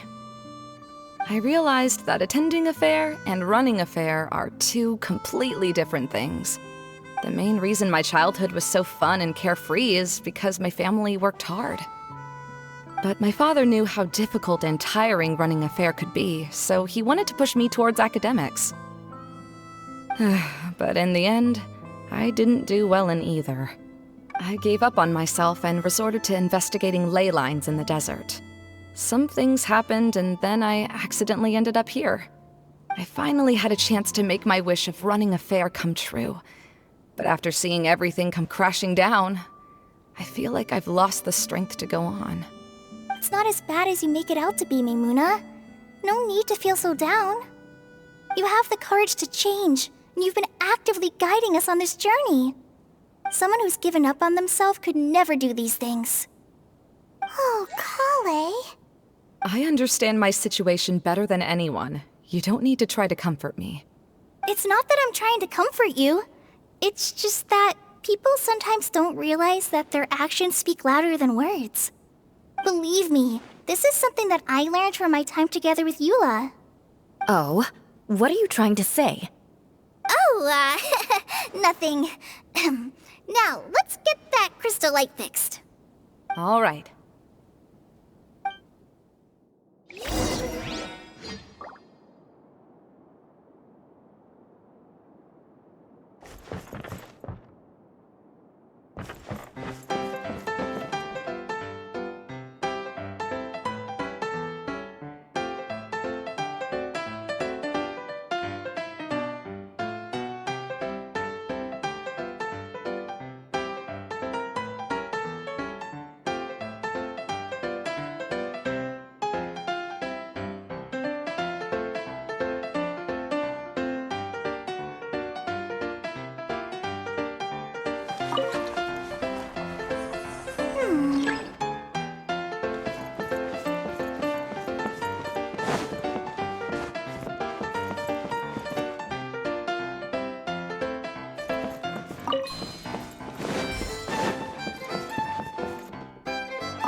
If we're going to raise the crystal light, then we need to open the top of the tent.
Hey, Adita! We're back! Oh, I was starting to wonder what was taking you so long. But don't worry, Lessig is recovering well.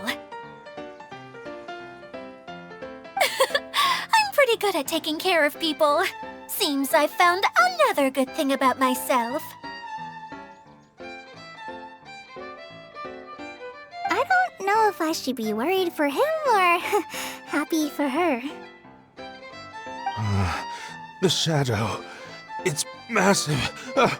Wait. The shadow just now, it's... Seems he still might need a little more time to recover. Tell me, did everything go well for you all? Of course. With a team like the Traveler, Paimon, Kale, and Eula, they're at least 40 times more reliable than you ever were. Only 40 times more reliable? That means I'm still pretty good then. I guess it's impossible to feel like you've lost once you've already given up. I'm a little concerned about how comfortable you are with that. Huh? What has happened? How did I get outside of the tent? Ah, that's right. I remember meeting Eula, and then... my head. Oh, you're awake now. Don't worry, that's just a side effect of your treatment, Lessig. I'm afraid I still feel a little disoriented.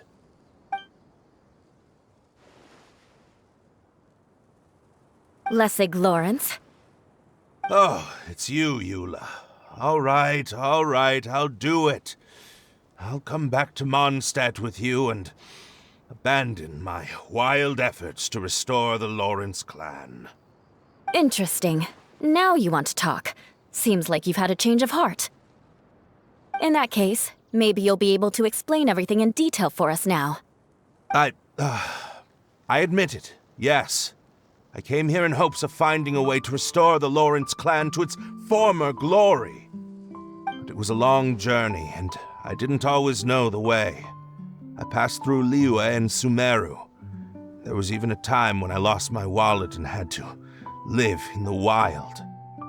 But the peculiar thing is, I realized that nobody knew me out there. And not a single person even cared about the Lawrence clan. You and I are like glass pawns that were raised in shackles. We were taught to act like nobles, but outside the walls of our home, the people of Mondstadt despised us. Such pompous, hateful, and stubborn teaching. It all culminated to making us cling to the old aristocratic dogma in an attempt to maintain our pride. It's like a never-ending game of tug-of-war, but it is meaningless. You understand. Or I should say, you have already long understood. But I'm afraid that I have only just realized this. Paimon sorta understands what Lessig is saying. Everything he said is true. Your family is probably unaware that you've already changed how you see things. Yes, this has all happened recently. After coming to this domain, I realized the Mondstadt that I want is one where not everyone fears me. All that I and many other members of the Lawrence clan long for is a place where we can live peacefully with others. Lessig, both you and I never had anything to do with the glory of the Lawrence clan. That is all in the past. We are just ordinary people. I originally planned on returning to Mondstadt after taking care of things here. I never thought you would come here. I was completely shocked, which is why I reacted like I did. I'm sorry. See, people can always make different choices, and it seems that Lessig has also chosen to become someone he truly wants to be. Yes, about that. I'm afraid I haven't quite found my own purpose in life yet. That's all right. Being able to clearly choose between becoming who you want to be and who your parents wanted you to be is already a step in the right direction. How to find true happiness is probably one of the most difficult research topics of all. I have a suggestion for you, Lessig. Why don't you return to Mondstadt and tell your parents what you just told us?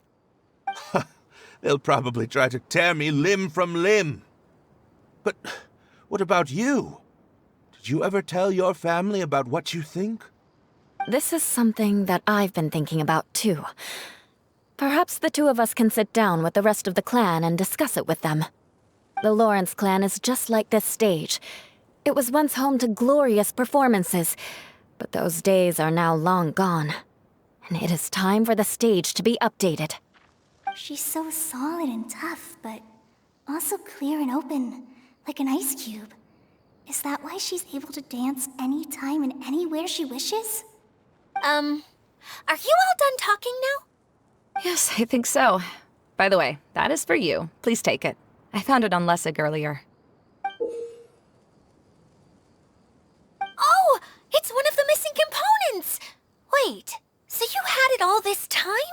Why didn't you give it to me earlier? Well, you didn't ask. All right, I admit it. I forgot about it.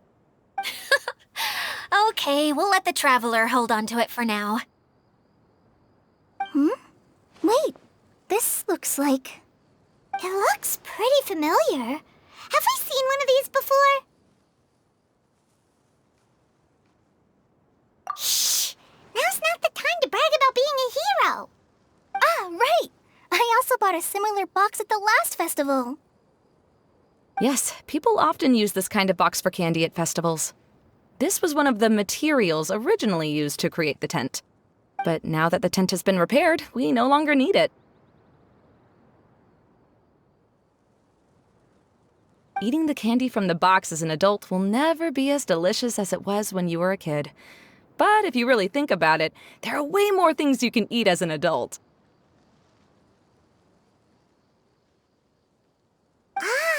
So when it comes down to it, eating candy is sort of like life. It's just another choice.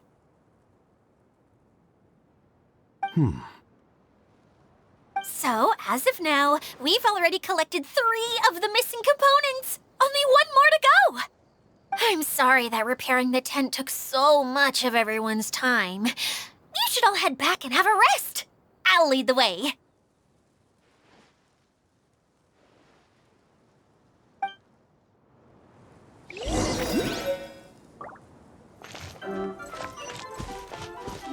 Let's dance!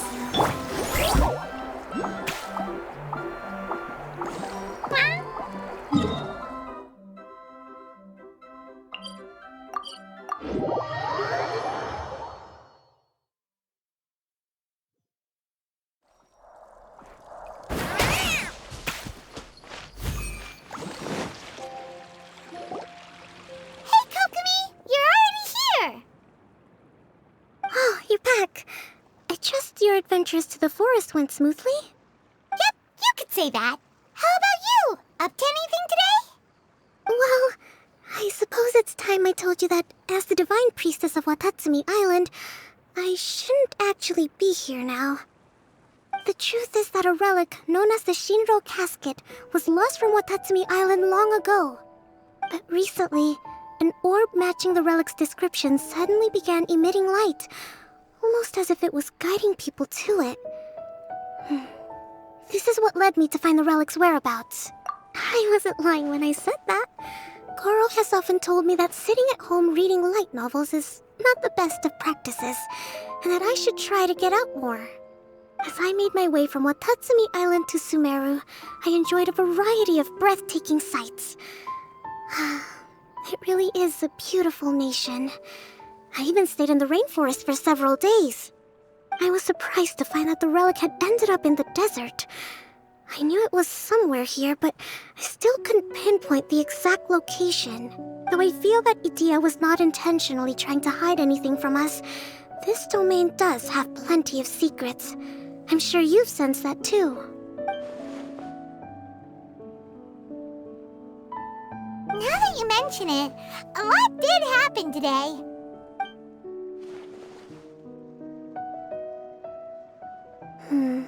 I see. When you found Lessig, did you also happen to find any clues related to this domain? I'm afraid that he was caught up in his thoughts and didn't pay attention to his surroundings. Actually, before the world was flipped upside down, this domain didn't look anything like this. Hey, everyone! Oh, I hope we're not interrupting your conversation. It's alright. You two did a lot today. Care to join me for a cup of tea? Sure! That would be perfect! Eula and I just made some snacks. Turns out Idia has a cooking stove and oven. Seriously, why didn't she mention it earlier? Oh, so did you make us some moon pies? No, I made something called storm crust pie. You should try one, traveler. And I made some pita pockets. You could try some, Kokomi. It should taste great with tea. Sorry, I should call you General. Oh, I would be happy to try some. By the way, Eula, how's your cousin doing now? Oh, him. You would never guess, but he's busy over by the oven now.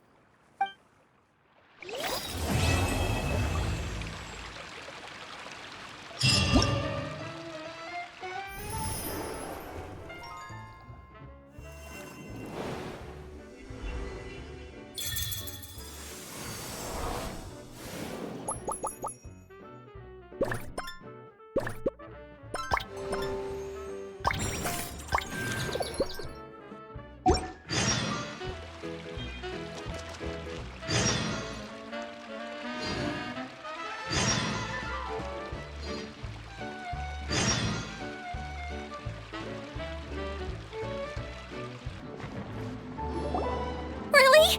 You do that? Oh, but that's too much. I can't. No, really, it's all right. We want to do everything we can for the domain. Yes, and to be completely fair, I'm the one who caused this terrible mess in the first place. Oh? What happened? Did Paimon miss something? Hello, you two. Lessig was just telling us what happened. Perhaps you should allow me to explain. I'm afraid it was I who caused all this trouble in the domain. Yes, it was Lessig. To be precise, I saw a most exquisite water orb at the entrance of the domain. It reminded me of an astrolabe my grandfather gave me when I was 7 years old. I was curious if it could rotate, so I reached out and touched it. Little did I know that it was the core of this entire domain. What I mean to say is, I knew something was wrong as soon as the whole place started flipping. It's not just your fault. I failed in my responsibilities as the caretaker here. Oh, I knew I should have put the core somewhere more secure. Oh, you mean the big ball of water at the entrance? Yes, that's the one. Anyway, after giving it some thought, Lessig has offered to perform some more repairs and maintenance to help support the domain. But we were concerned he wouldn't be able to handle it all alone, so Eula and I will also stay here to lend him a hand. But don't be mistaken. I'm not doing this out of the kindness of my heart like Kale. My job is purely to monitor and ensure that Lessig doesn't cause any more trouble here. Oh, sure. I don't think anyone's buying that anymore, Eula. Though I do remember that Amber mentioned we should just nod and agree when you act like this.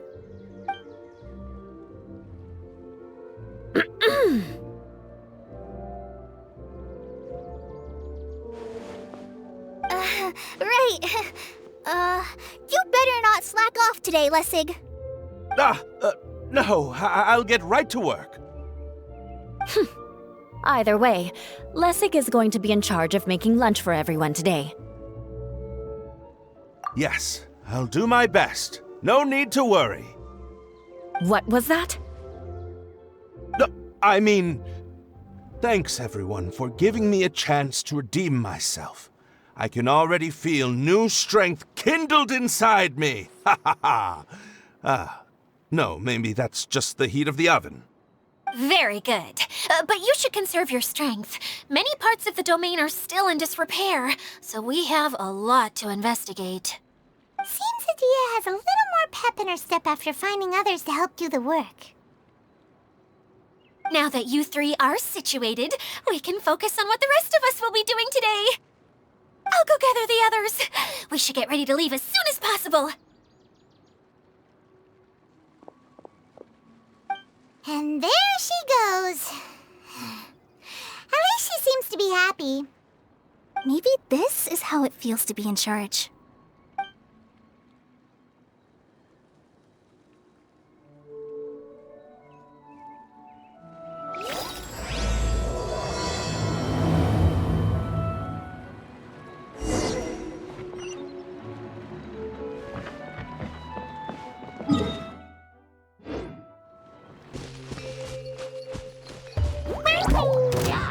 Where are we going now?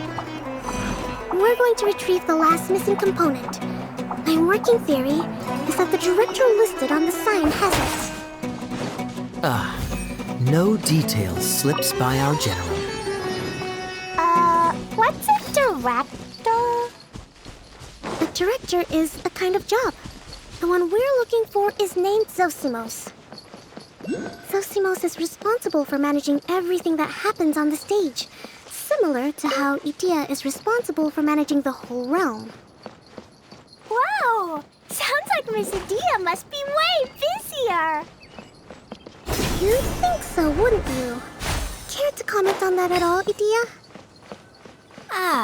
Maybe someone else can explain. I'm just enjoying taking it easy, as usual.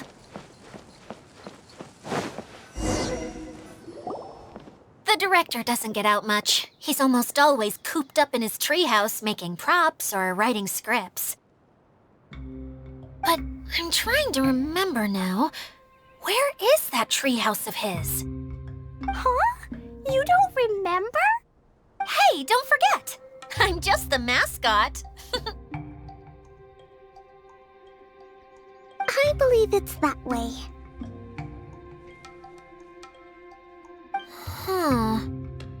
Though he might prefer to be alone, given he often has to move stage props, I suspect that he lives near the theater. And having a view of the entire stage would be useful when imagining a production's actual stage flow. So if I were him, I'd probably pick a treehouse over there. But how do you know which direction the theater is in? Simple. The overall layout and decorations look more exciting in that direction. Oh, good point! Why didn't I think of that?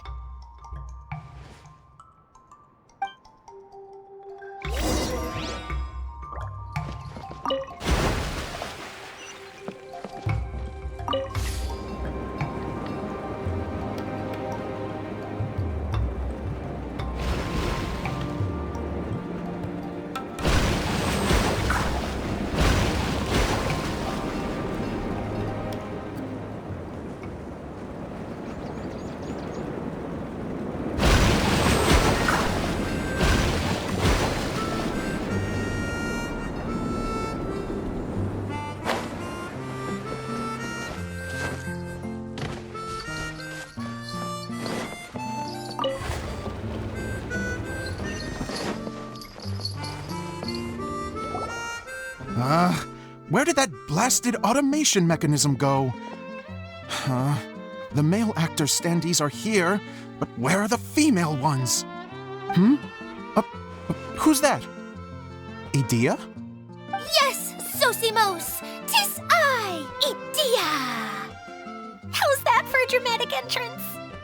This is a surprise. I was sure you'd be...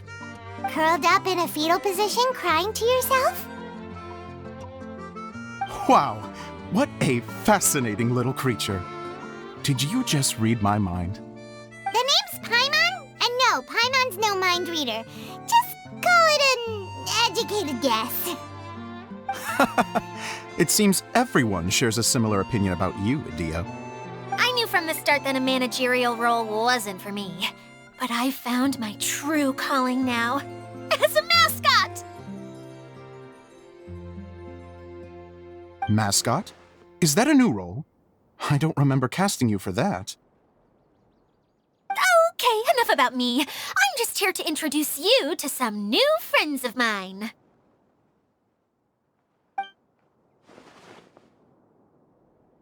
And that's why we came to see you.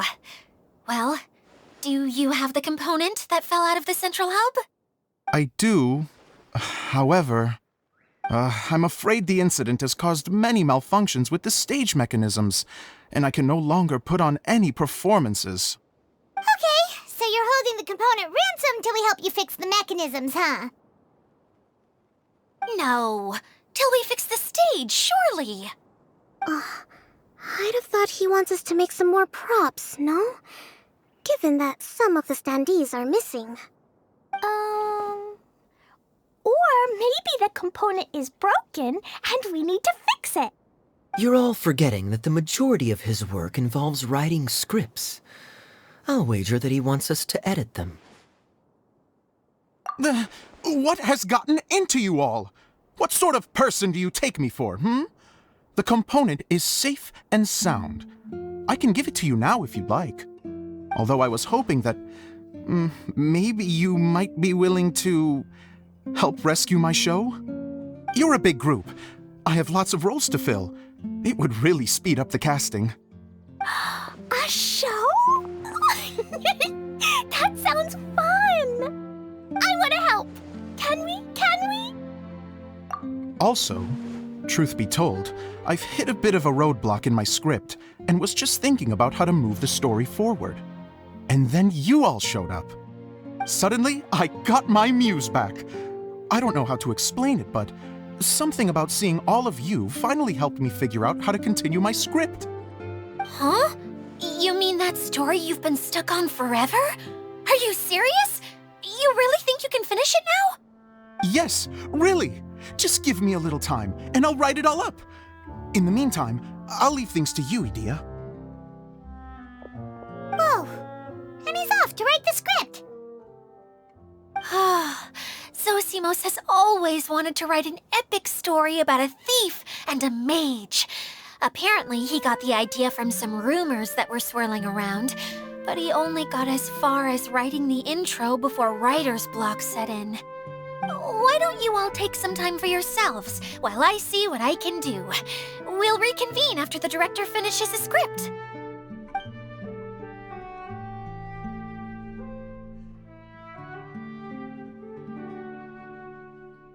A director, my friends, is a storyteller. And the key ingredient to every good story is inspiration.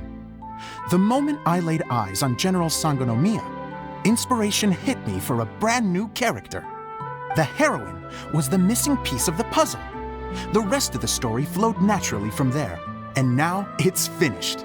So please, take a look through your scripts, and we will tell this story together.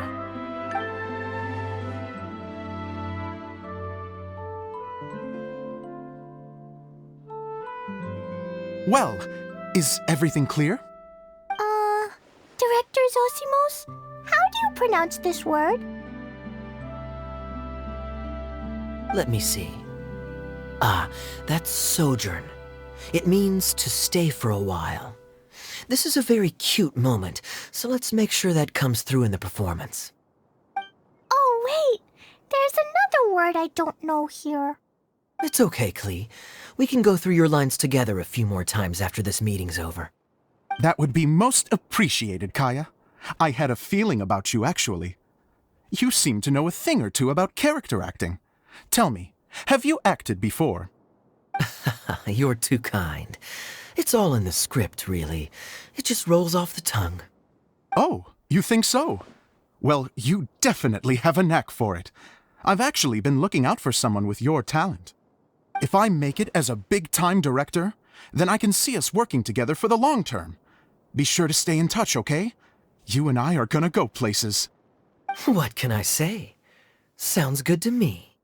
Great. Fantastic. Now then, please go through your scripts one more time. But don't just read the words.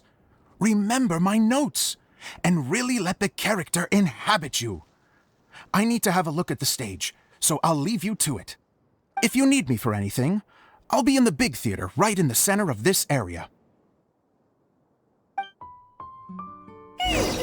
Wonder what the theaters are like here.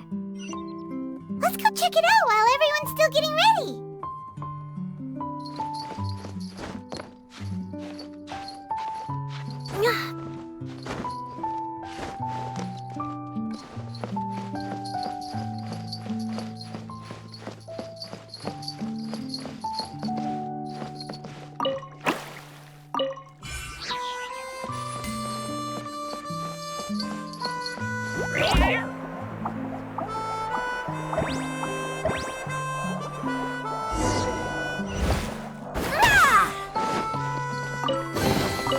Ooh, maybe I could curl up inside this box.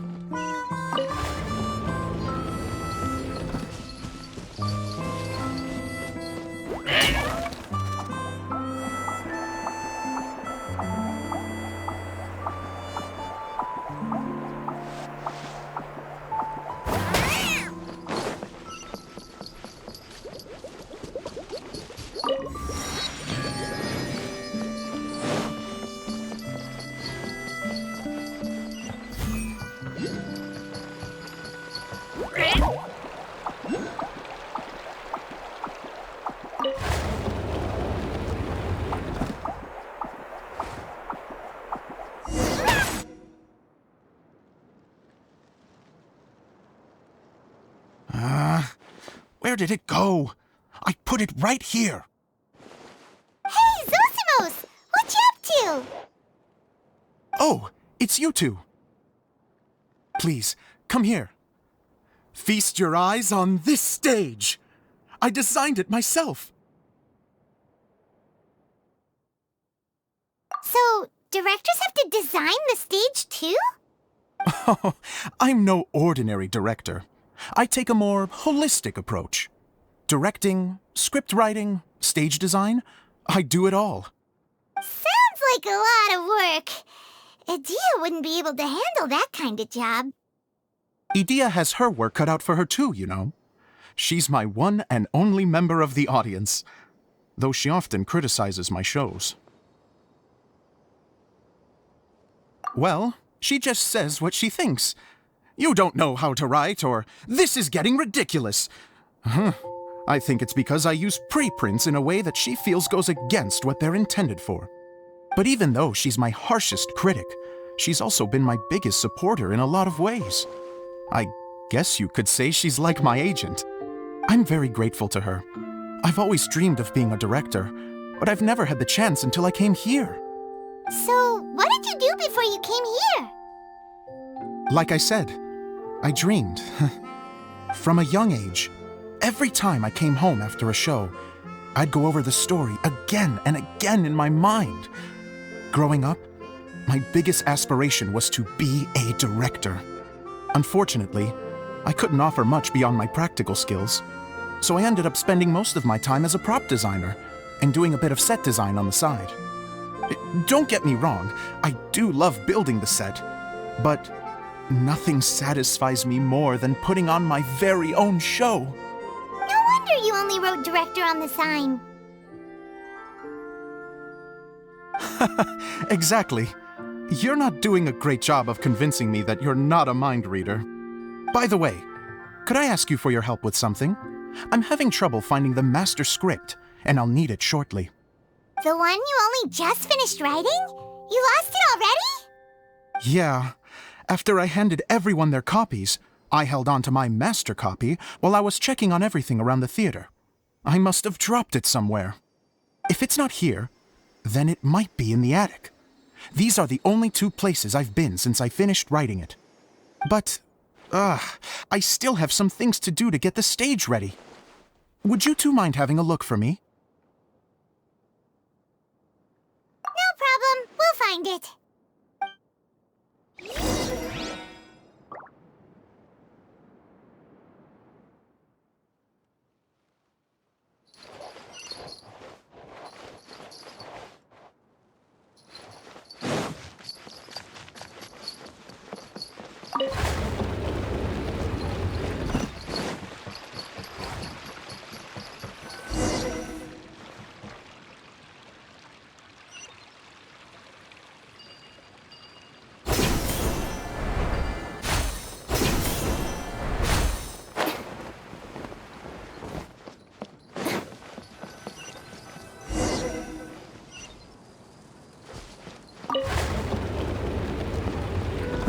Whoa! Look at all these books! Now, where's the master script?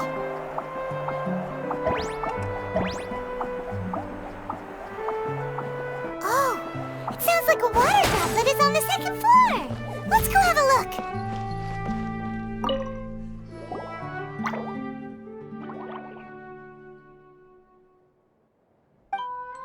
Wow, this is a lot of scripts. Looks like the water droplet has been managing them for the director. Most of them look like works in progress. Then it should be the one that's finished. Okay, let's look for the thickest one and then check the ending. This is the only script that fits the bill. Plus, it looks pretty new. This must be the master script. Let's go give it to Director Zosimos! Zosimos, we got your script! Thank you. That's a huge help. I'm running out of time here. There's no way I'll be able to fix everything up perfectly. We may just have to wing it. Anyway, the stage is secondary. The performance is what really matters.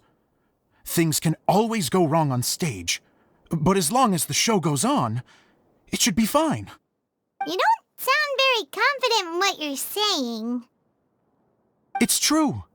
I realize now that a show is the art of the unknown. Even if you have the same actors performing on the same stage, the performance will be slightly different every time. Those subtle differences are what make each performance special. Okay. One last request. Traveler, you can enter the preprints, yes? The truth is that my sets are composed entirely of preprints. First, I use materials to make the objects. Then I take those objects and turn them into the preprint. Now, of course, preprints are really meant for making objects to furnish the domain. So using objects to create preprints is, strictly speaking, the reverse of what this is intended for. But Edea said that if this is what I really want to do, she's not going to stand in my way. So that's what you meant earlier. Okay, well, what do you need us to do? I'd like the Traveler to go into the preprint set and help move props around during the performance. The reason is, Oh,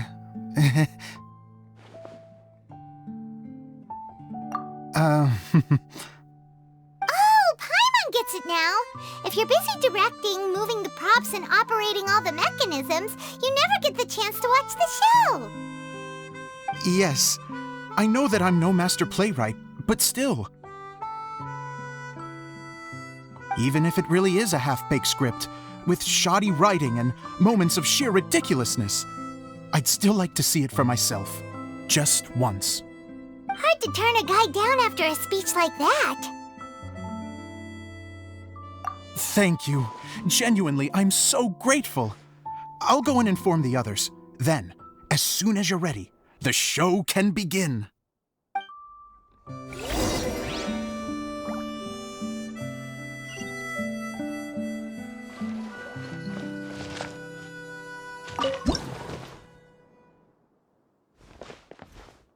Long, long ago, there was a great thief. He lived in a land where the light did not shine, where all suffered in the darkness. People call me? Sorry, Kaya. Directly into the microphone, please. Otherwise your voice'll, you know. Okay. They call me the Dagger Bandit, but no one sees that I rob the rich and give to the poor. Here in the dark, evildoers run rampant in the shadows, while the good, honest folk stumble blindly on, just trying to find a way through.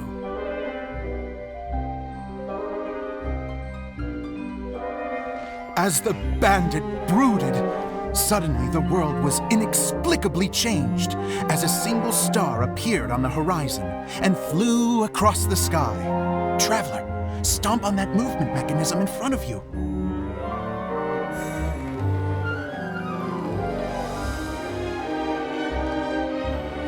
Light. A brief flash, yet enough to illuminate the world. If I can find the source of that light, I can shine it into the darkness, and the people will suffer in blindness no longer.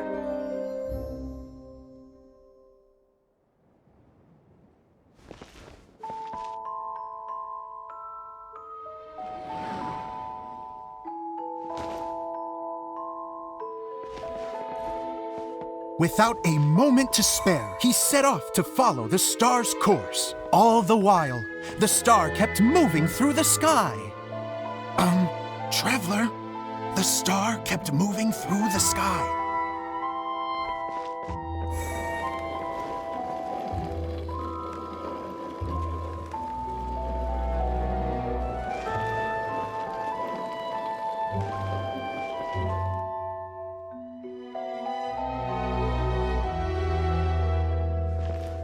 Looks like I have to go through the desert. This could get dangerous. If everything he'd heard was to be believed, the desert ahead was a no-man's land filled with horrors. Worse still, the star had landed in the most difficult-to-reach location, surrounded by sheer cliffs. But he was determined to press onward. I've come this far, and I'm not about to turn back now. The Dagger Bandit trekked deep into the desert wasteland. Yet when he finally arrived at his destination, he found not a fallen star, but a young girl, dressed in white. How strange. I'm positive this is where the star landed. Young lady, do you know where the light has gone?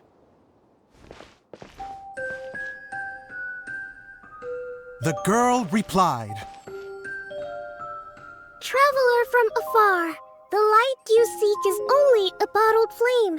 But the flame has now died, and its light is long gone.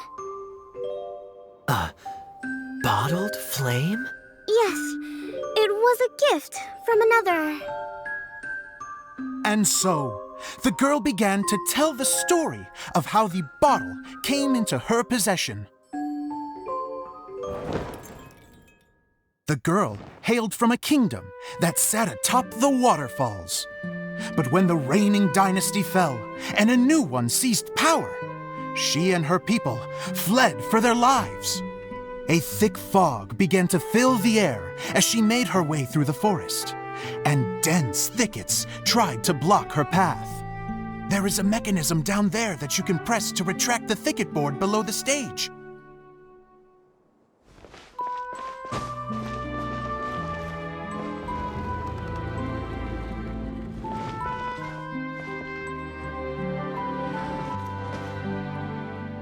If I only had a lamp to guide me through this wretched forest, then I could survive. With scratches covering her arms and legs, the girl pressed through the pain and made her way forward.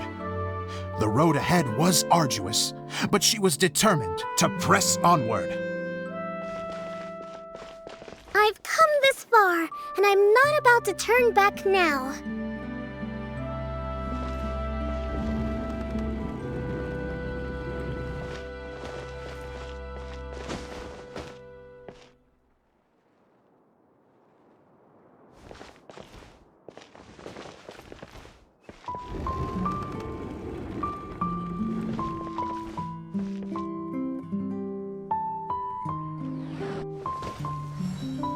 But just as she was drawing near her destination, a huge stretch of thorns and brambles suddenly came into view.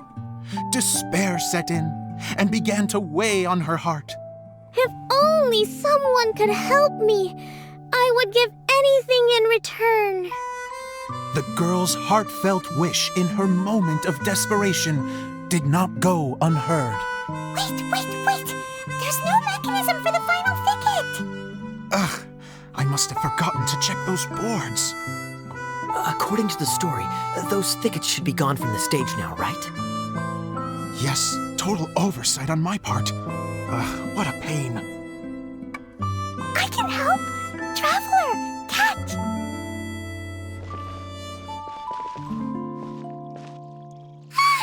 It's a Jumpy Dumpty!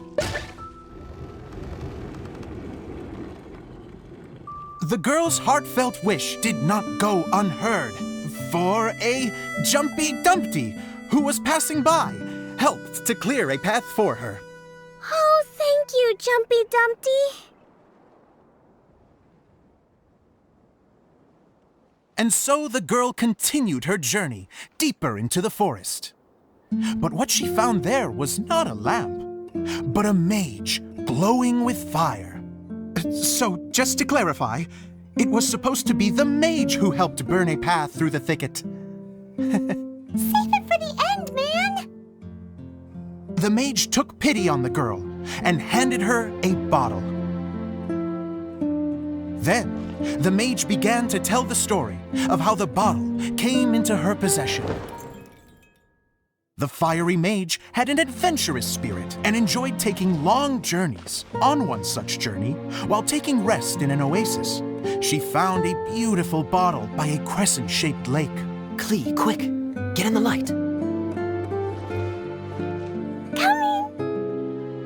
She was an extraordinary mage with the power to grant people their wishes. She turned the bottle into a thing of equally extraordinary power. But the only place that it could make wishes come true was inside of the bottle. Oh me, oh my, look at this wonderful bottle of mine. It could make a fine toy. But better still, a sojourner's home. The fiery mage blew into the bottle, allowing it to grant one single wish outside its glass walls. Oh, am I supposed to blow into it? Wow, it lit up! A flame was kindled within the bottle, and it began to glow a fiery red, just like the mage herself.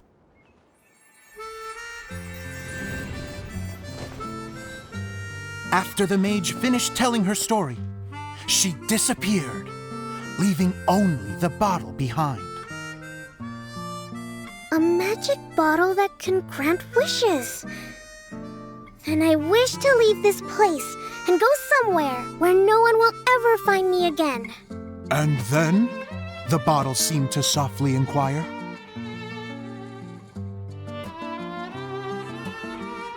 I don't know. The flame in the bottle faded as the girl's single wish was granted, and she found herself in the middle of the desert, far away, where no one could ever find her.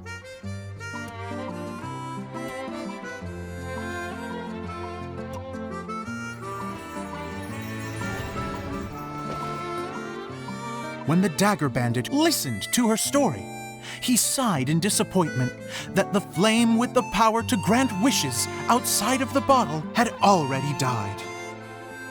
But this doesn't make sense. If it truly granted my wish, then nobody should have been able to find me here.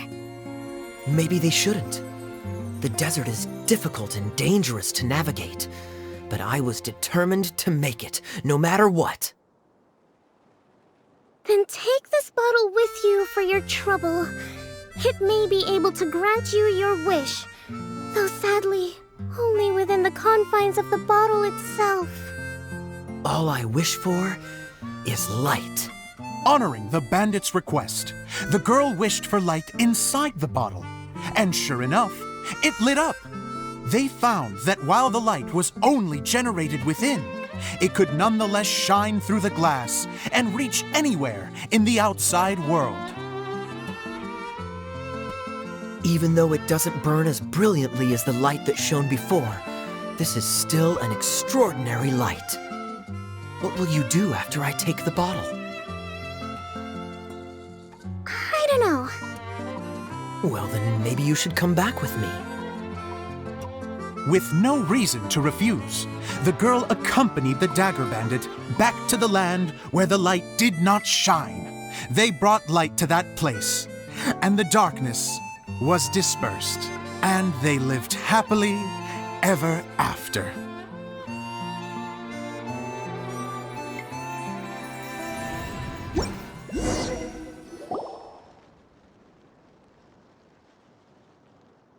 And we're done!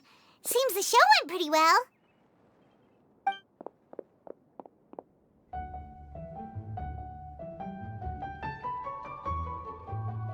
Mr. Honorary Knight!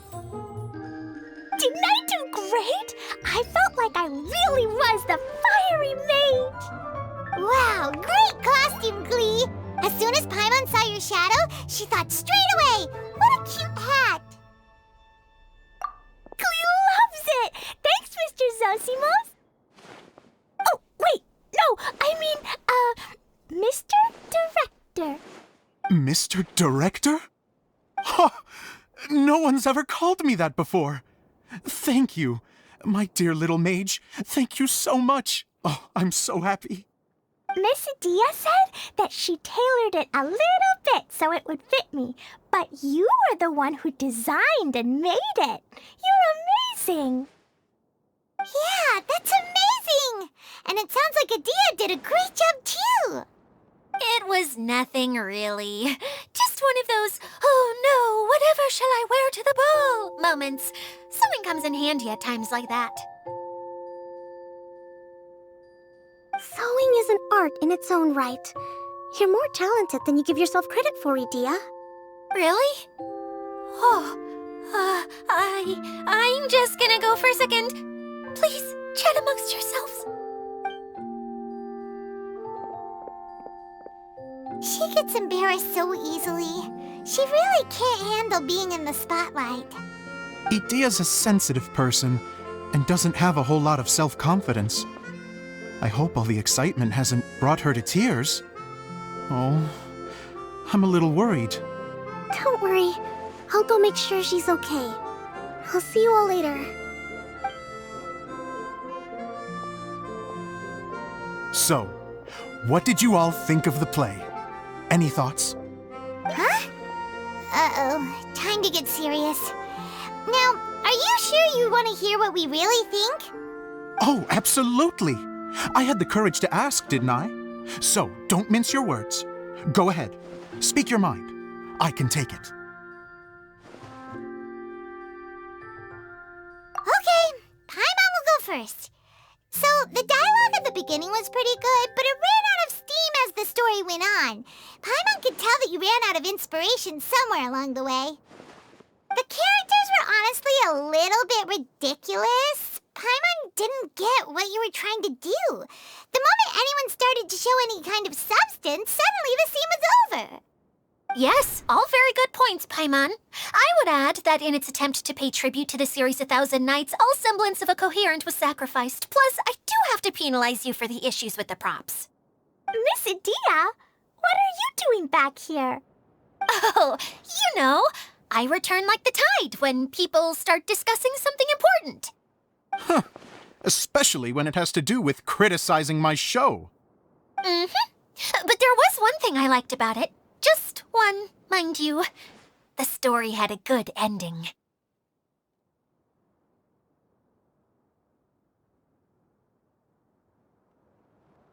You think so?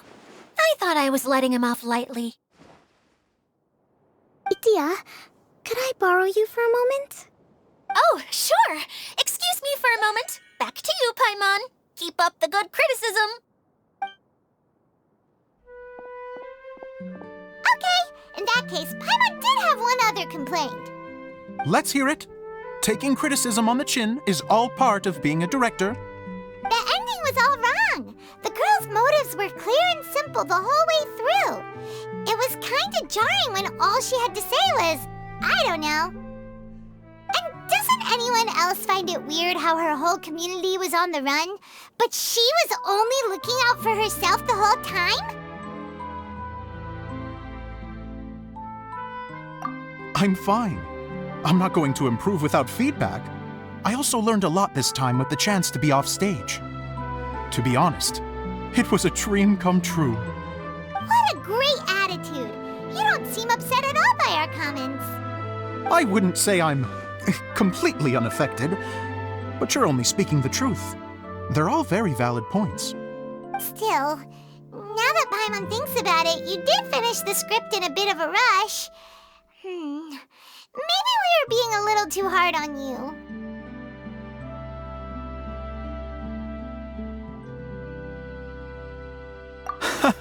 That's perfectly fine. Nothing is as important to me as my work on the stage. We all use our imaginations when we're kids, right? I used to play with dolls and my own cardboard cutouts by the light of an oil lamp. The shadows would come to life and dance on the walls. I never got tired of it. Fast forward to now, and in many ways, I'm still that same little kid, lying on his bed, making sound effects. And I get the same joy from running a show now as I did in my little bedroom theater. Of course, a director can accomplish nothing without a cast and crew. So on that note, I want you to all know that I am eternally grateful to each and every one of you. Hey, don't mention it! We had a blast! Okay, here, take this.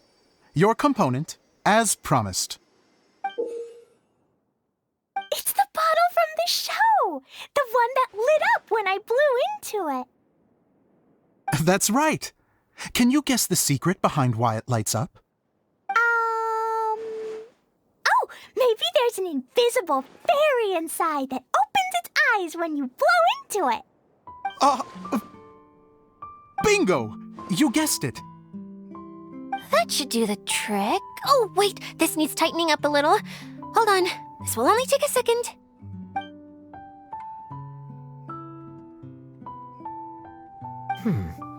This outfit's more fashionable than I imagined.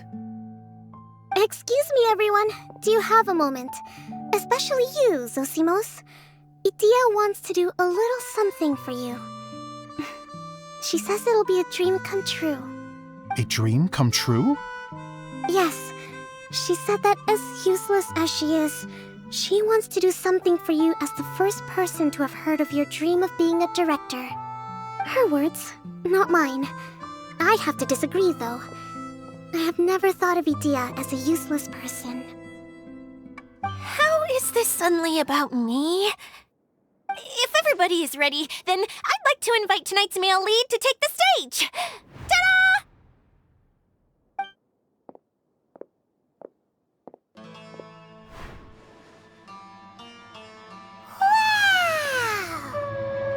Cool! Kaya's turned into the real Dagger Bandit! How is me changing outfits supposed to make the director's day? It's just a prototype costume. Is he that easy to please? Don't be silly. If I know our director, nothing will make him happier than to see his ideas brought to life by the right actor. Well, then I'm happy to oblige. Who am I to argue with the star of the show? Zosimos drew up countless designs and made a few prototypes before landing on this one. It just needed some tailoring to fit properly, so I made a few stitches here and there. I hope the result isn't a disappointment. Oh, it's perfect. Idia, I'm so touched. Thank you all. You've made me happier than I ever thought I could be.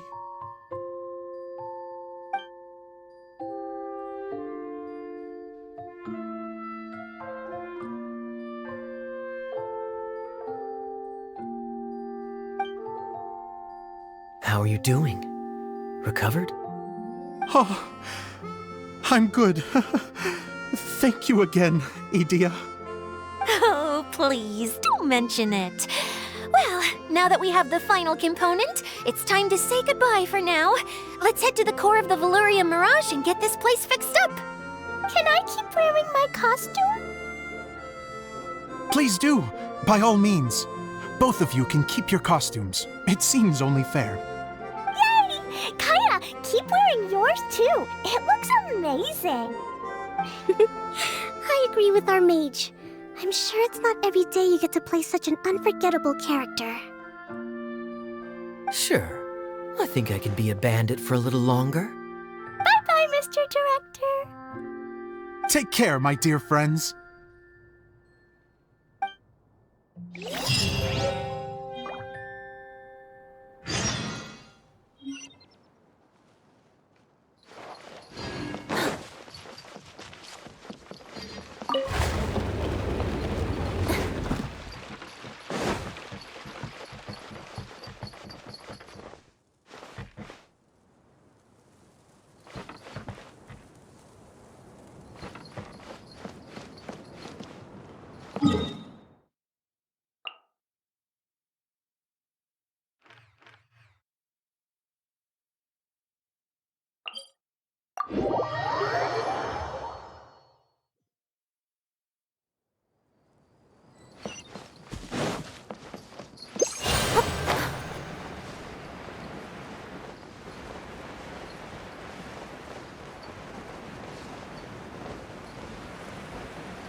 Yes.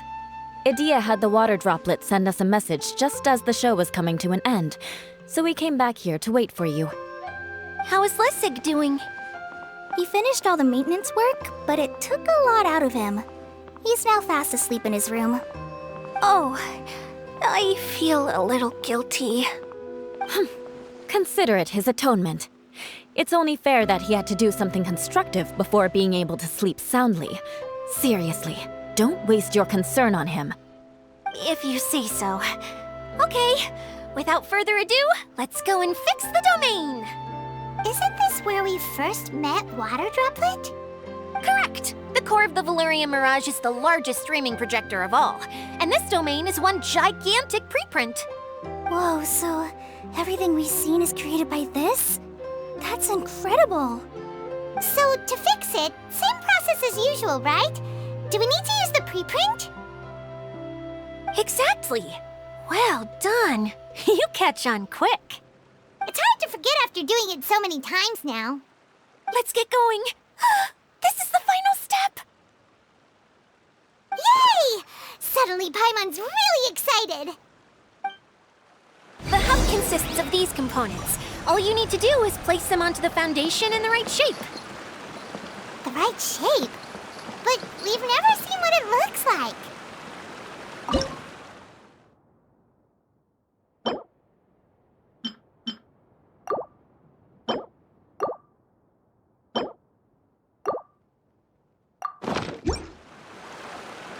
Oh, don't worry about it. Close enough will do. As long as it can spin, it'll be fine.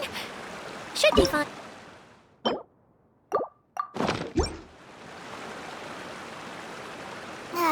Sometimes you have no standards whatsoever.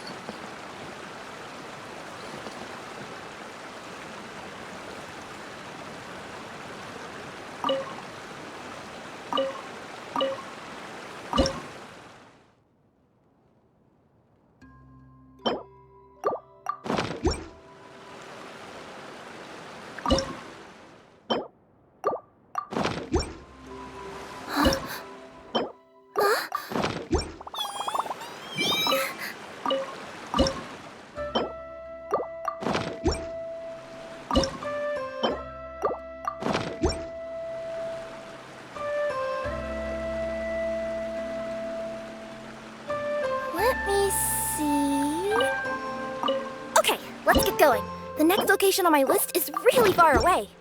We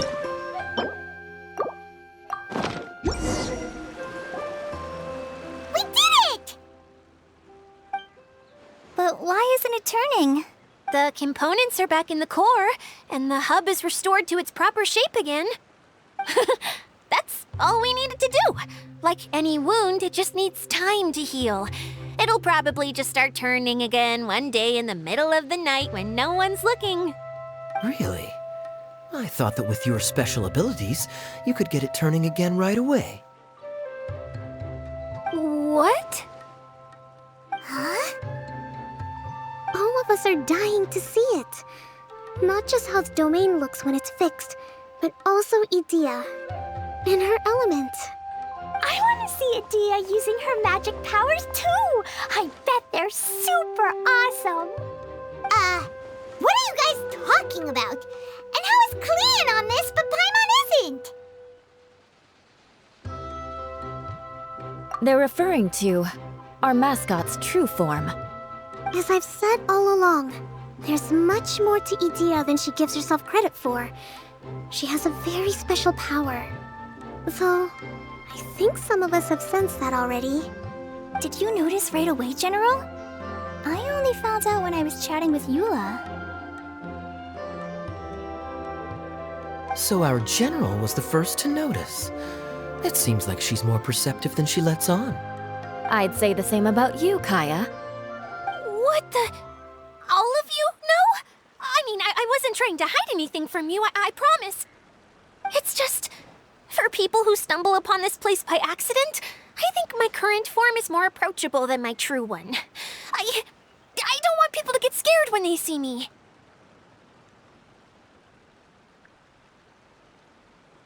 What? What is it? And whatever it is, how the heck does everyone know about it? Well, for one thing, I sensed elemental energy in the residents here, but none of them have visions. Then my mind started to wander as I was reading a storybook, and suddenly, I had a thought. Since hydroidolins can change into any form, why not human form? You hit the nail on the head. All right, in that case, please allow me to introduce myself once more.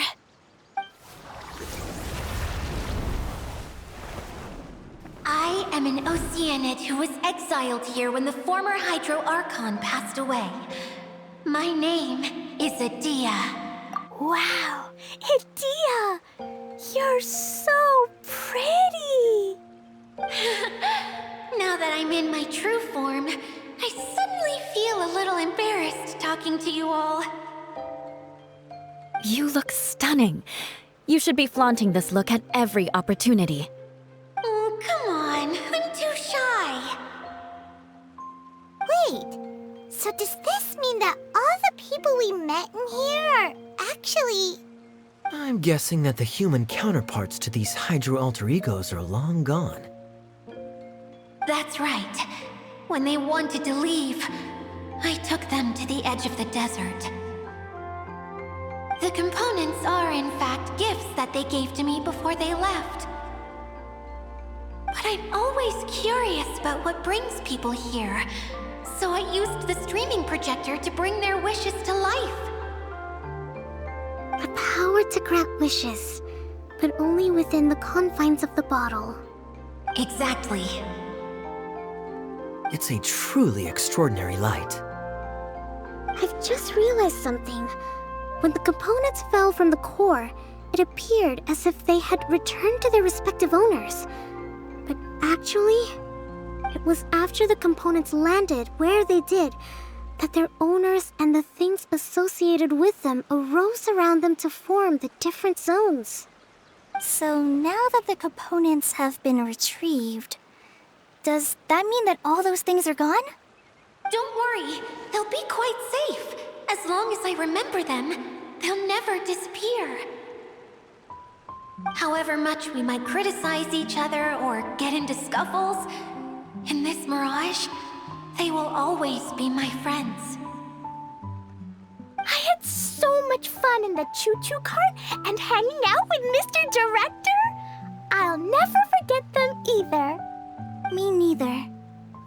both remember my adventures in this fantasy land. Very good. But it's probably time I set this wheel in motion. This one's all yours, Adia, our magical mascot. Please work!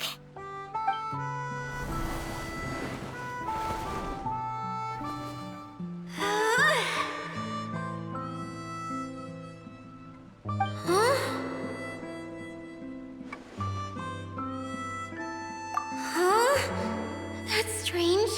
Nothing happened. Has it lost some power because of the incident? Oh, crumbs. Not now. Not right off the back of everyone putting me on a pedestal and me acting like this was going to be my big moment. Someone get me a bottle. I'm hiding myself away. See you in 100 years. You're already in a bottle. What now? This was the only way! Now I'll never be able to show you how the Valurium Mirage is supposed to look. Hold on. I have an idea. Yes, General Sangonomiya? I'm all ears. If it's okay with you, would you let me borrow the Shinro casket from the domain's core? Ah, the Shinro casket. That sounds familiar. 1 second. Here. Is this it? Wow! A huge shell! It's the relic that Kokomi mentioned earlier! So this is where it's been hiding! It was once a ritual vessel used for making offerings in the Moun Shrine. It's made from the remains of a yokai called the Shinkiro, and it can listen to the wishes of those who come to pray to build up Shinki, which gives it its power. Several centuries ago, the relic was lost when the last prefect of Yashiori died in battle. Its final resting place was unknown. The pearl that goes with it should be able to sense the casket's location. But when, unbeknownst to anyone at the time, the casket disappeared inside the core of the Valurium Mirage, the pearl's light died out. Huh? How come? Well, imagine it was a sound instead of light. If the room is too big, you can't hear anything from outside the door, can you? Oh, I get it now. The shell must have been having too much fun one day and got locked in the solitary confinement room. I understand now, too. The core has been wearing out recently. That's why you were able to follow the pearl all the way here.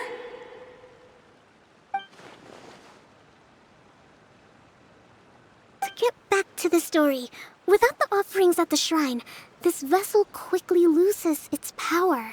Yet countless people who have visited this domain brought their wishes with them and left a small piece of themselves behind along with their gifts. These have the same effect as the offerings at the shrine. Wow! I never knew this thing was so powerful. It is. Powerful enough to help you repair the Valurium Mirage with any luck. But what do I do with it? It's simple. We just need to awaken it by telling it what we wish for. For example, my name is Sangonomiya Kokomi, the divine priestess of Watatsumi Island, and my wish is to use my critical thinking and strategic planning skills to bring a little more joy into the lives of my fellow Watatsumi Islanders, as well as the lives of everyone I cherish. Itia, what do you wish for? Me? My wish is that all those who have sojourned to the Valurium Mirage in the past will achieve what they truly wish for. Not just in this domain, but out there, too. Even though I know full well that trying to build a railway in the outside world is just a pipe dream, and that Maimuna will probably just go back to being a scholar. And I know that Zosimos has a lot of improving to do as a playwright. It's going to be tough for him back in Fontaine. Chasing your dreams is hard work. Despite all of that, I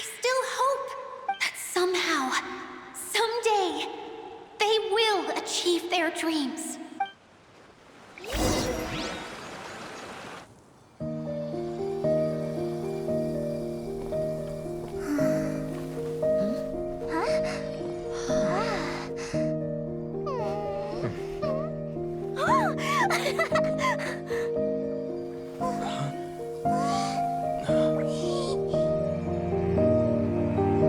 Okay, the combined power of our hopes and dreams is at your disposal.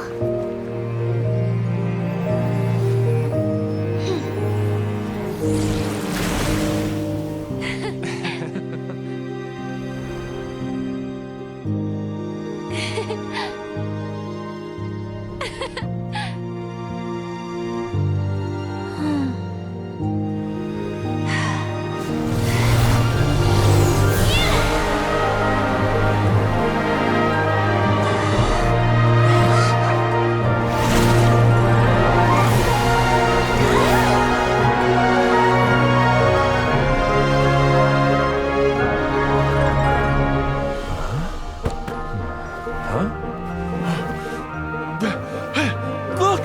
The wheel's been fixed!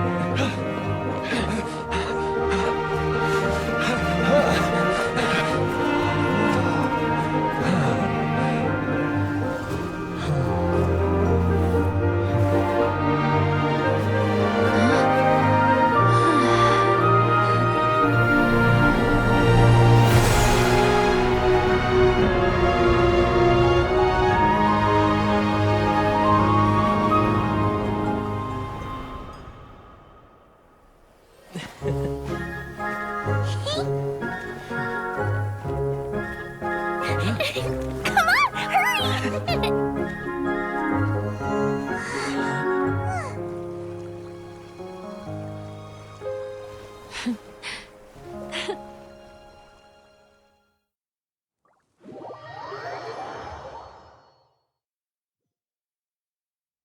Yay! Dia, you're back to normal! Everyone's praise and curious questions went to my head. I said so many things I'm so ashamed of, and I lost the courage to live on. Please don't say that. Yours was a noble wish. Yeah, and you weren't granting wishes for yourself. You did it for other people. I have friends like that too. Other people's hopes and dreams are what motivate them. They'll work tirelessly just to see them smile. If you ask me, that's one of the most noble things a person can aspire to. Please, no more praise. I'm really not comfortable with it. It makes me feel so ashamed. Someone like me doesn't deserve so many people's praise. It's like I'm dreaming. Well, at least the domain is fixed now, and all the components are back in place. What's the matter, Klee? I suddenly have loads and loads of more wishes. I want to ride the choo-choo cart again and look down from up on top of the big wheel. Is there a way to get up on top of the wheel, Dia? There is a way, but there's only space for a very few people. That's okay. I can go up by myself. But it'd be more fun with Mr. Honorary Knight. Are we sure about this? It's so high. What happens if we fall off? Well, yeah, but Paimon's just worried for you. Don't worry, I'll be there to make sure no one falls off. I haven't been up there in a long time myself.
bring Kaya and the others up here.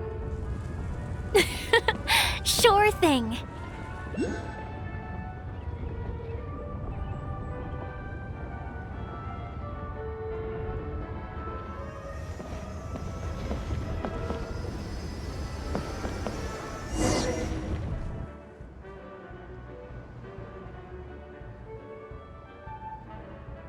Whenever people have to leave this domain, I like to come up here and spend some time alone after I've seen them out.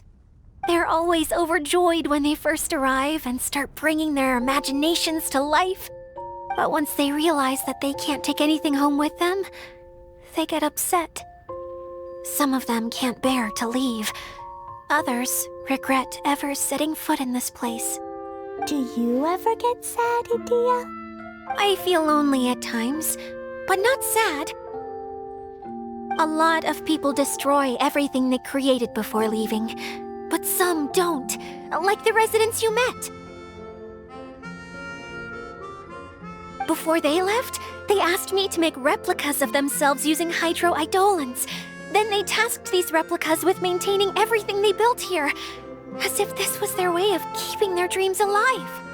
That's beautiful.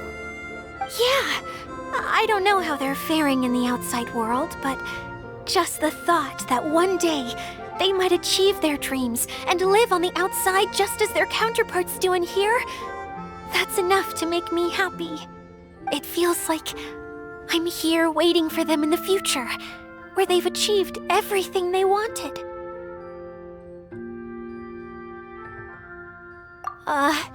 Really?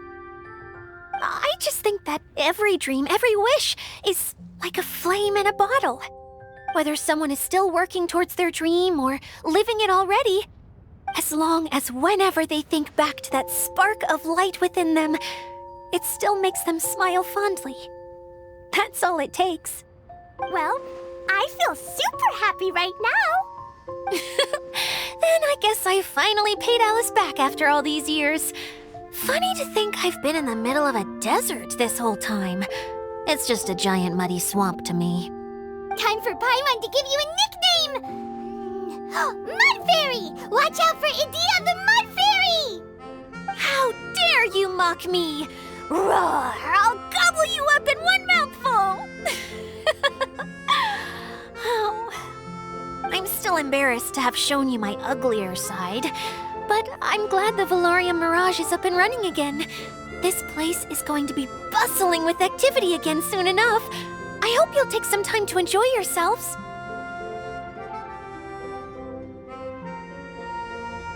Yep, I want to get everyone together for one last ride on the choo-choo cart.